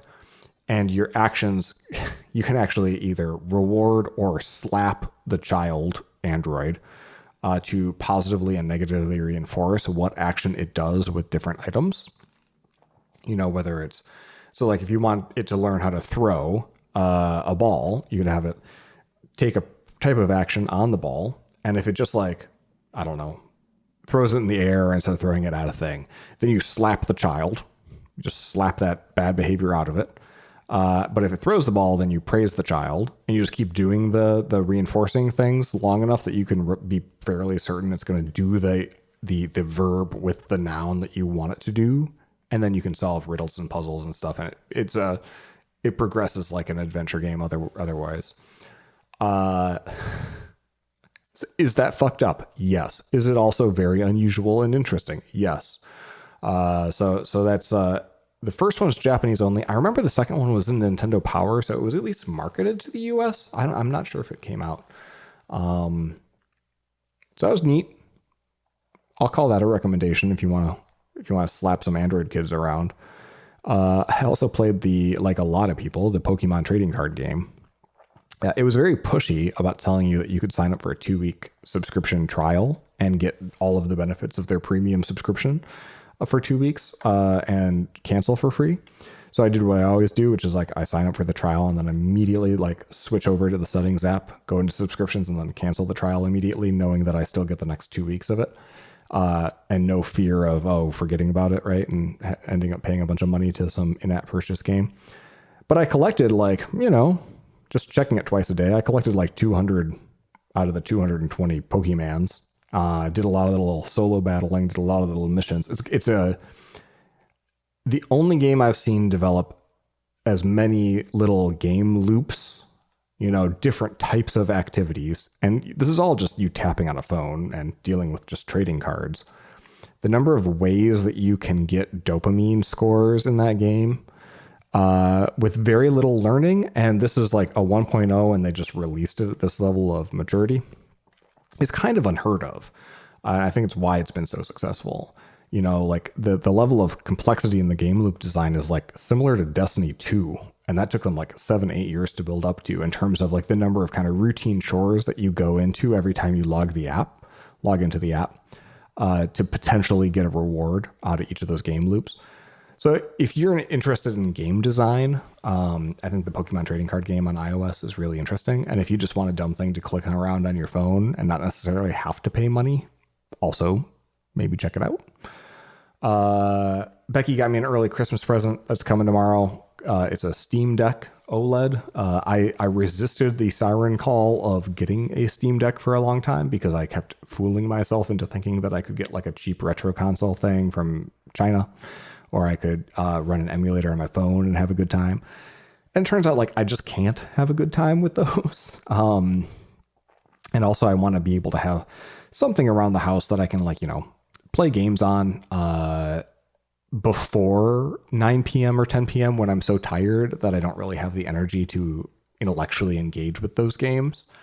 And the Steam Deck seems like the best fit. In particular, I've got a long list of games that I want to play in Japanese, and playing them in a place where I can have like a fun, like over a desk even, where I'm reading closely and I can be translating actively with a notepad or with a translation app on my phone.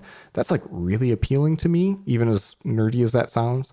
Or just Becky wants to read in the backyard, I could bring it down and play, a game sort of semi-mindlessly. She's able to entertain herself endlessly by reading books, whereas for me, reading books feels like a punishment that I exert on myself for the sake of learning.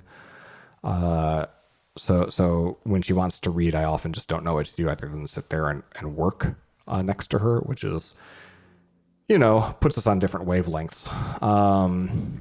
Other recommendations: canceling streaming services. All of the different streaming services are bundling more and more, and they're more expensive. And I have traditionally just paid for all of them for some fucking reason. We literally have almost all of them, and other than the ones we get for free, like we get Peacock for free because we have Instacart Plus, which we separately probably don't need anymore. We have Paramount Plus with ads for free because we have Walmart Plus. And Walmart Plus, which is like Walmart's Amazon Prime alike, we have for free because I have an Amex Platinum card. Like, how deep does it go? Other than those, we pay for Max, we pay for Netflix, we pay for Disney Plus and the Hulu package, right? Apple TV Plus is included in Apple One, so that's not going anywhere. Right now we have AMC Plus paid for via Apple TV channels, right? I'm guarantee there's one I'm forgetting. My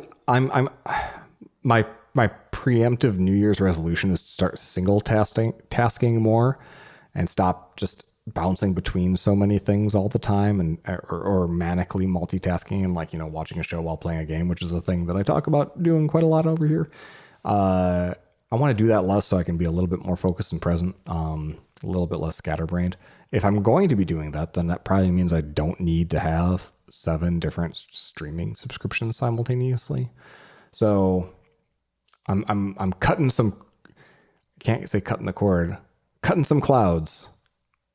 I don't know. I'm going to reduce the number of streaming subscriptions I have, and I might recommend you audit the books as well. Just look at your credit card statements if you want to poison your own day.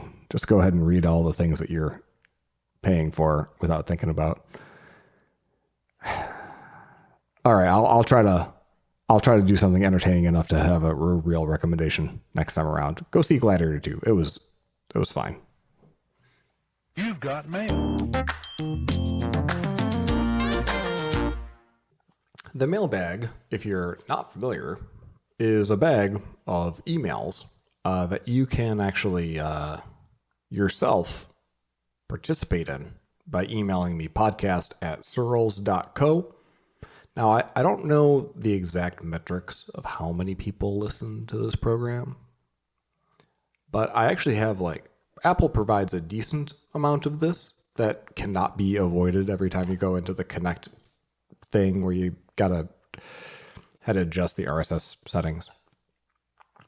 So I see sometimes some number of how many people listen to this show. And I will say it is orders of magnitude more already at this humble, youthful age of just 25 versions than the number who write in and email the program. So if you're listening to this and you're like, hey, emailing isn't for me. I'm just a listener. I'm just a passive participant.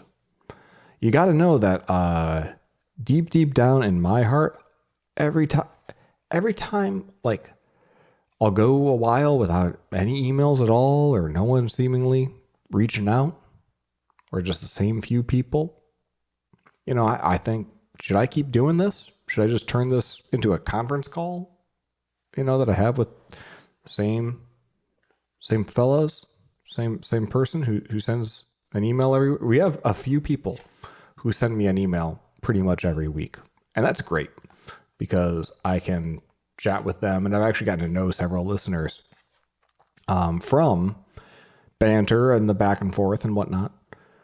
But honestly, I would love if you've never written in before, you just share an idea. Look at you. If you're listening to this, you know that the bar is very low for what counts as content and a thought in this world. And sometimes it's just what I like about low stakes, nonsensical content like this, as much as I hate the word content, is that when communication is just sort of like random synapses in a brain firing and then shooting out into the ether, and then those, through your perception of listening, turn into random synapses firing in your brain, right? Like every now and then little connections will be made that spark ideas, right? Where who's to say who's gets the credit for where the idea came from or why you thought a particular thing was interesting. But like nothing here is brilliant. Sometimes the best emails are just simple launching off points, or quick reactions, or observations, or funny experiences, or anything that you might be on brand, that you think might be fun to riff off of for a little bit. I mean, the very best podcast emails are like a sentence, and you've got that kind of time, right? So do your civic duty, pull over the vehicle, pull over the dog that you're walking, whatever the fuck. Dry the hands while you're in the middle of doing the dishes. Walk over, open up your email client, podcast@searles.co. Subject line: you're making me do this. Body: hi, Justin. I feel threatened. Please stop threatening me. Also, who's your favorite Care Bear? Signed, and then you put your name. I don't come equipped with knowing who my favorite Care Bear is right away, by the way. I'll think about it for next time if you email me that email. Matt writes in about fuckthis.app, which is a domain I bought and then wrote about buying. My idea being I just want to create little simple apps that do straightforward things that the SaaS industry has failed to create, good straightforward products in for all of the fucked up reasons that the software industry typically fails at that. Matt writes in, he says, I met the founder of Big Binary, which is a Ruby agency, and I was in total awe of their product strategy. They have built a portfolio of quote unquote commodity SaaS alternatives at neato.com/products. That's Neato with two E's, neeto.com/products. So they're all like Neato branded. So smart for solving the classic problem of agencies always want to build products.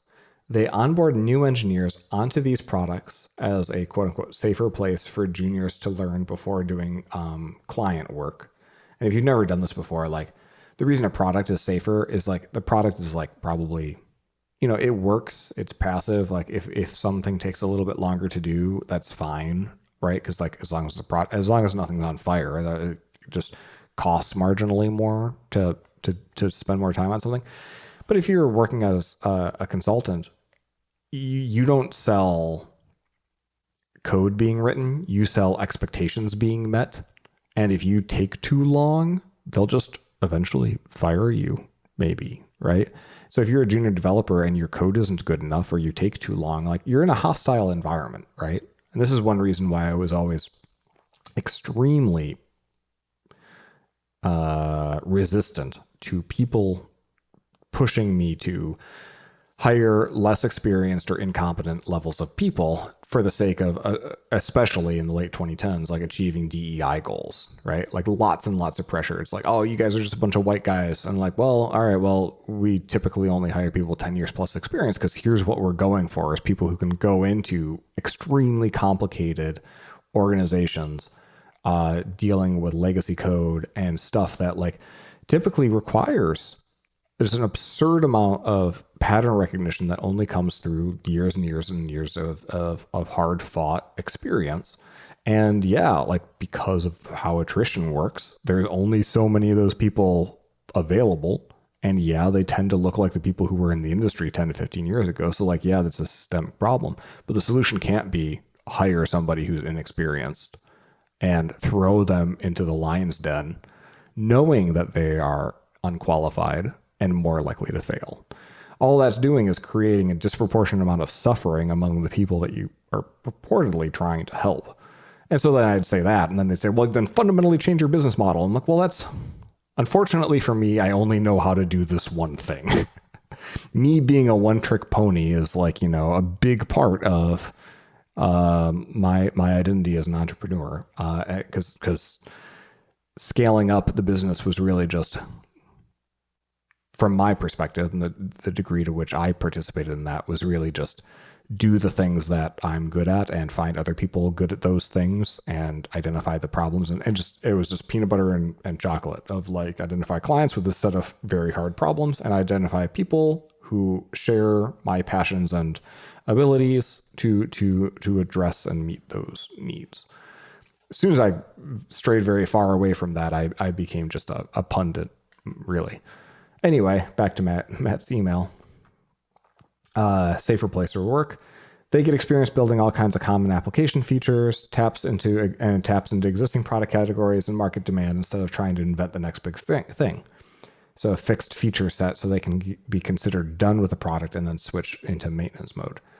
And if you go to this list, it's a very impressive list of products. I'm kind of surprised I've never heard of any of them. Matt, I love this idea.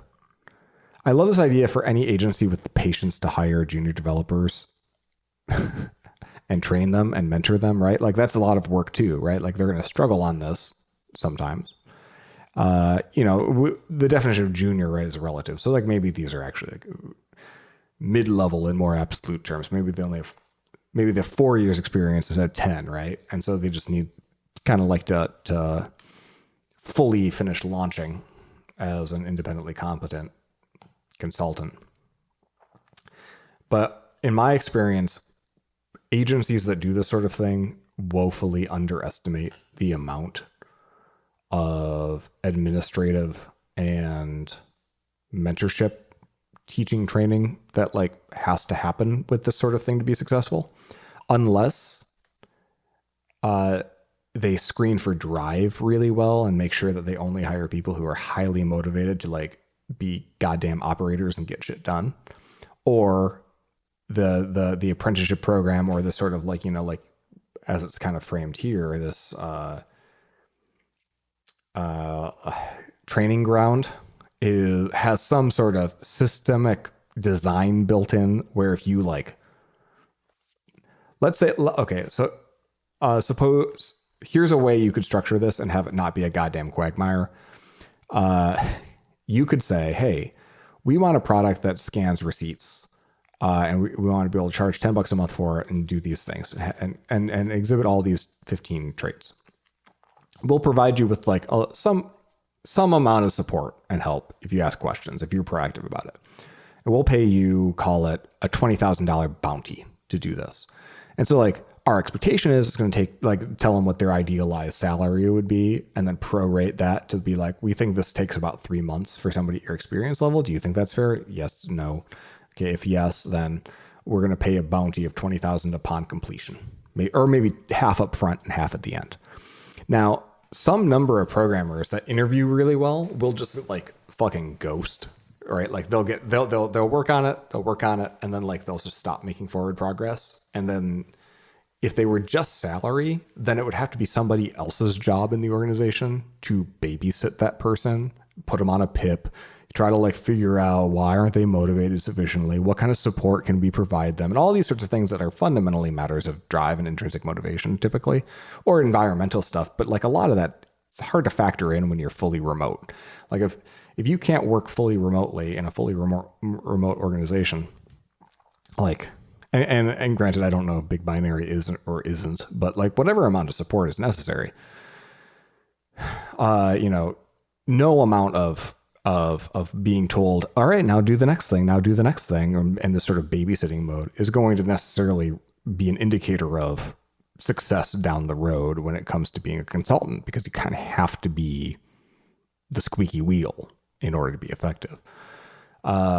So yeah, like just hiring people salary and hoping that this works out. And then like, you know, what do you do when the product doesn't get finished? Do you just never convert them to a consultant, so they're just like a cost center for the rest of their career? Or do you like give them a timeline and say, hey, if it's not done in 6 months, you're fired, right? Like that's high conflict, and most managers don't have the fortitude to follow through on the threat of firing people based on performance, or come up with excuses, right? And so like, it's just, this is a whole category. This is a whole bucket of shit from a running a business perspective.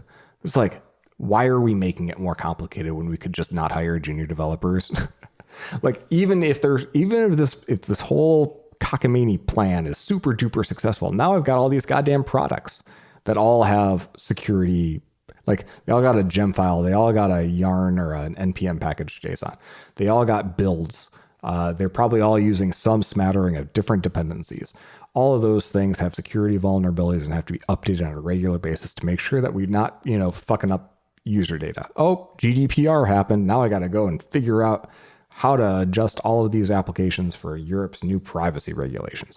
Oh, and now there's some number of like third-party integrations, and like now Stripe's changing how this API works. And so yes, maintenance mode can sound easy, but if you've got, I'm going to click the link now and see how many of these things they got.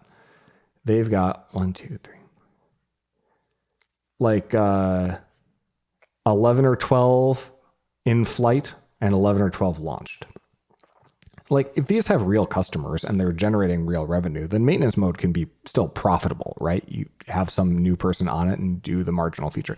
Like, maybe they're at that point, but like, you could also just run a product company that way. And like, I would always rather, companies typically can optimize for like 1 or 2 main feedback loops. And the feedback loops for what makes a good product company running things in maintenance mode is totally different than the things that make a good services organization that scales. So I'd rather just have these be 2 companies, one of which hires junior programmers to build things and then put them in maintenance mode. And then, maybe the junior programmers are needed forever, and maybe you just like hire them on contract to build the things and then you extract money from it, right? Or maybe you all separately own a separately operated agency then. And it's like, once the programmer kind of graduates from being useful to that product organization, then you invite them to apply to work at the consultancy. But like, having that, like imagining like an executive meeting or a managerial meeting where people have to keep in their head these 2 totally disparate revenue sources and human organization challenges, like, that's something that is an easy to solve problem for a 500 person organization, and a very goddamn difficult one for an 80 to 120 person organization, where it's like everyone knows everyone's name and you only have a budget for maybe half a dozen leaders and executives. Like, I don't know, Matt. Like, I'm glad this is working for them. But, and when I read your email initially before including it here in the mailbag, I thought, this is a very cool way to escape a lot of the problems with hiring junior developers in. But the more I think about it, unless they literally have it structured as that bounty thing, I think it's still a bad idea, and probably resulting in way less profitability for the organization than if they just said, skip to page 5 and just only hire people who are competent already. And even then, even in that case, like, it would just be easier to operate 2 separate companies at whatever scale they are, unless they're at a ridiculous scale, a scale much larger than I think any Rails agency probably is. That would be my 2 cents. Thank you, Matt. Nadia writes in. Nadia says, I have a question inspired by Eric's question from a few versions back. Your favorite parks/experiences now that you've lived in Orlando for some time. Living in Orlando means I'm around a lot of theme parks and tourist attractions, and spend a lot of my time at places that were designed for people to visit maybe once a year at most. Nadia's question: if you have to leave Orlando tomorrow and move anywhere else in the country, no, you can't leave the States and go to Japan, where would you move and why?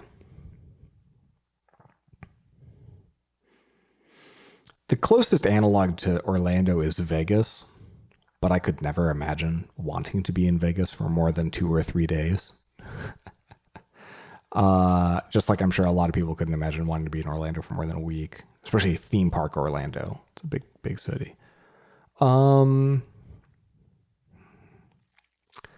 should have thought more about this before just clicking on the next email.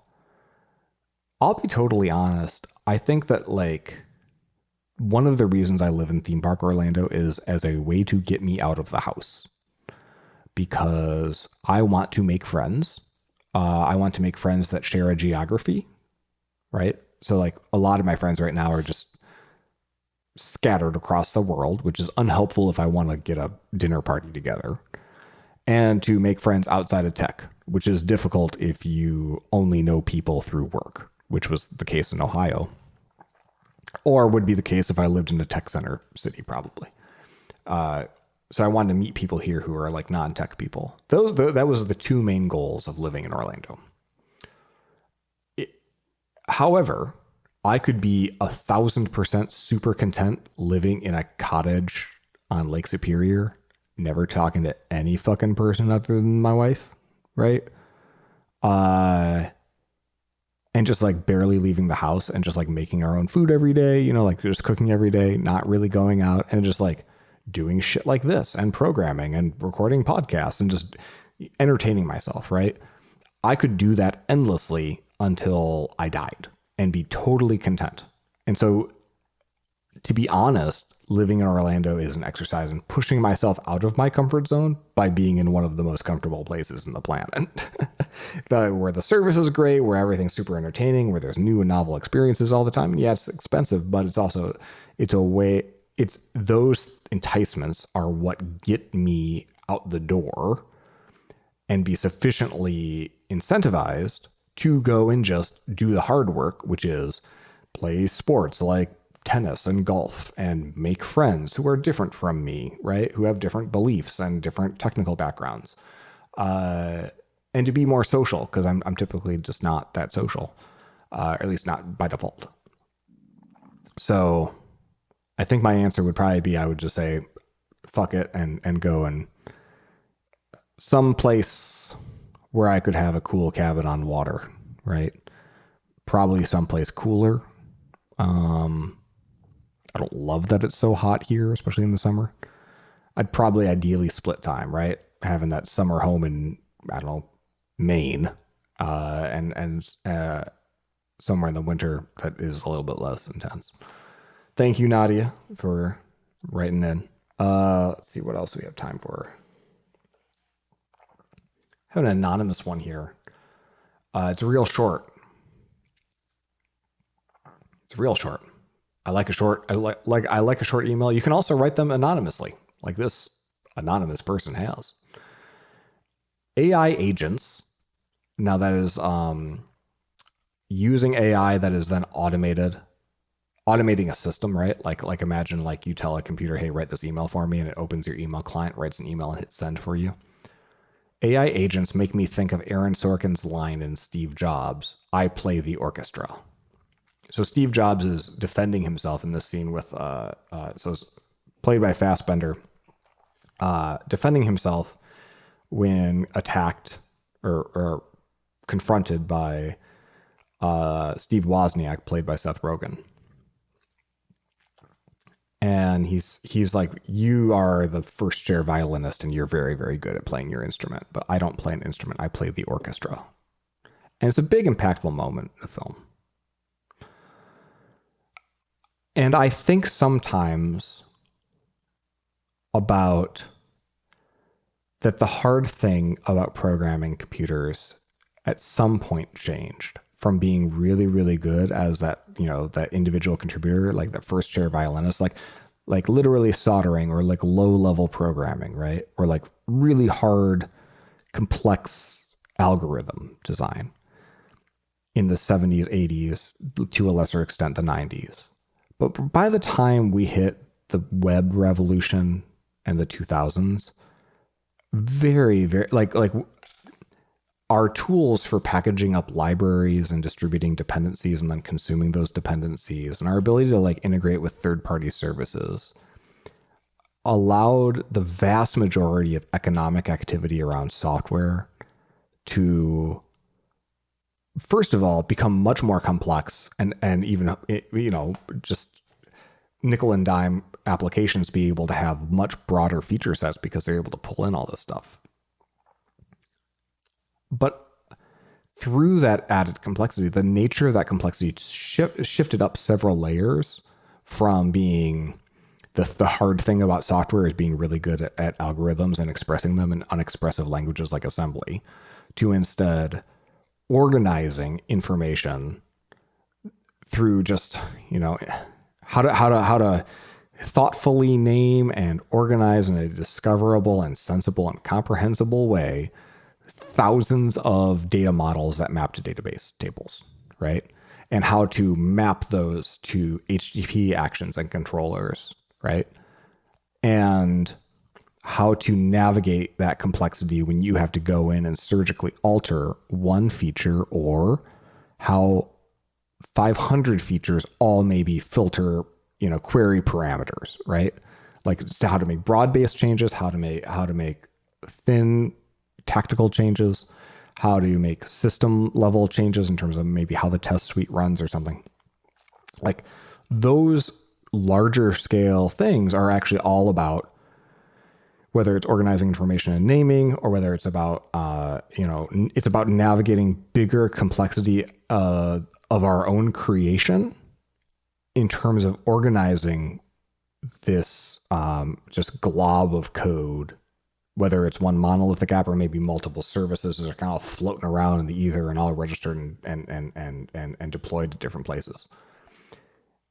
We already are the orchestra as modern day programmers, unless you're one of the few remaining people who gets to be the Steve Wozniak who's just trying to figure out like, I work on an algorithm to determine the current levels of every single node in the massive topology in the electrical grid based on the inputs and outputs. But like even those sorts of examples are increasingly rare, because once you write these algorithms, so we now have a way to distribute them in a way that's like,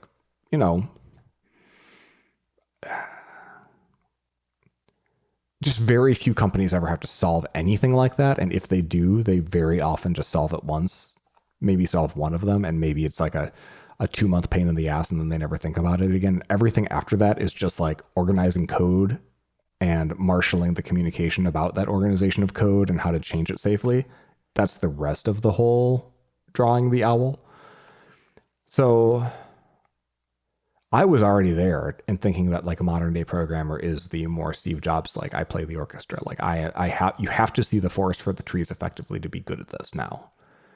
You can't be the Steve Wozniak. That is to say, the flip side isn't that, I'm not saying we're all Steve Jobs. I'm saying that almost none of us are fucking Steve Wozniak.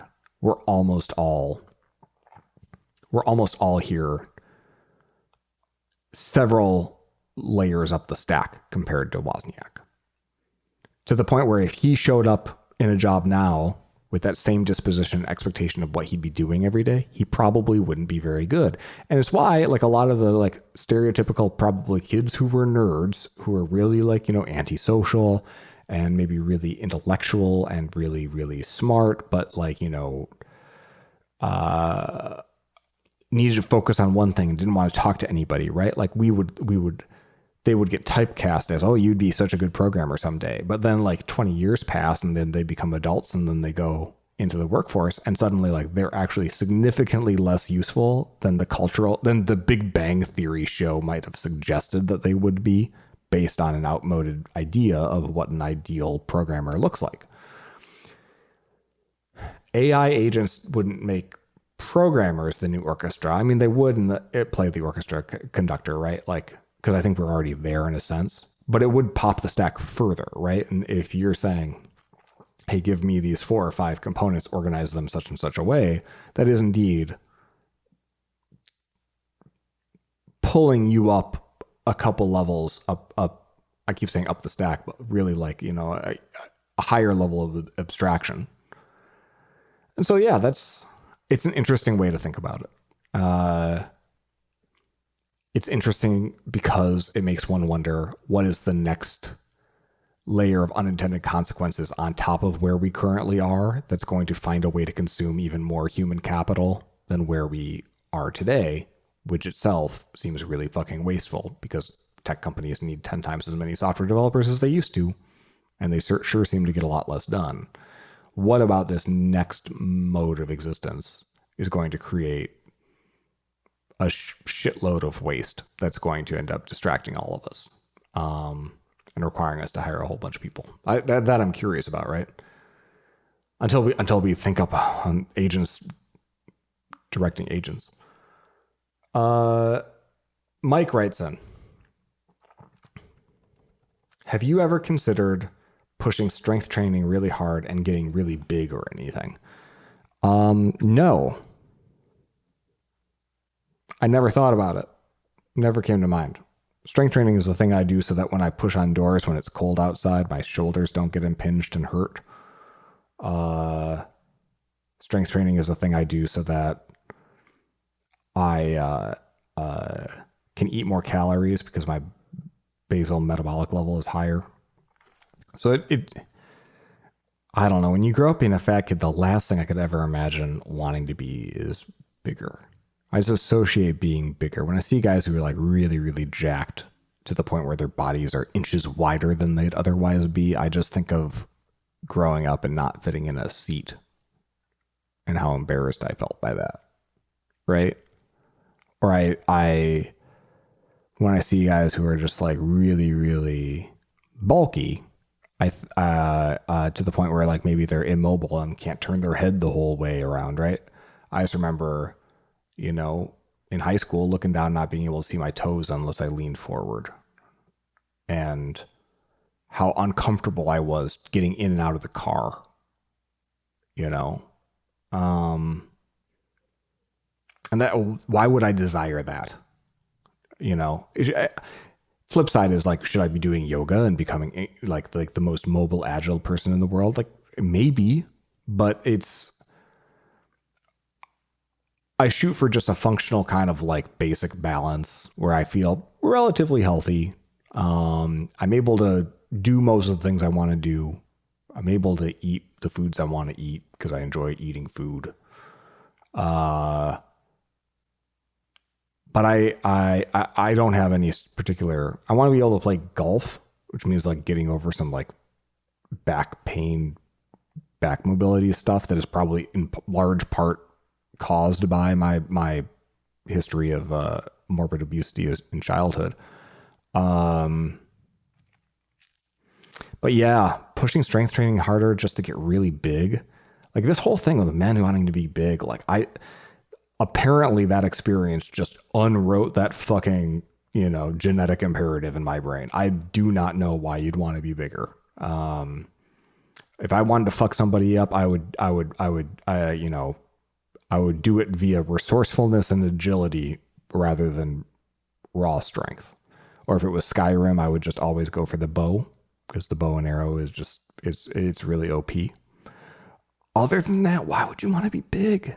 Ugh, it's everything in life gets harder for me, or that's how what I'm sharing now is the mental narrative of just my own, like, failure to compute the desire as expressed in terms of men who lift. I don't relate to them at all typically. I have no interest or curiosity in weightlifting as such. I don't want to think about it. And I don't really like, for me, when I think of like, what's something that I feel like is a big achievement, like being able to lift a heavier thing than I was able to lift before. Sure. That's pretty cool. Being able to say, hey, wow, I've lifted in the 3 years since starting this program, I've lifted 5 million total pounds of volume. That's cool. Just being bigger for the sake of being bigger is it doesn't compute. Well, I guess I should call it there, because being longer for the sake of being longer does not a good podcast make. And yet, here we are. So I'll clock out before we hit the 3-hour mark, I guess. Thank you, Mike, for the email. If you want to be big, go be big, bud. It's not a judgment or anything. If any of you want to be big, that's great. I tried that already and didn't go great. for me. All right. Everyone go do things, have fun, poison the day, and then get out of it. And I hope I'm not in trouble.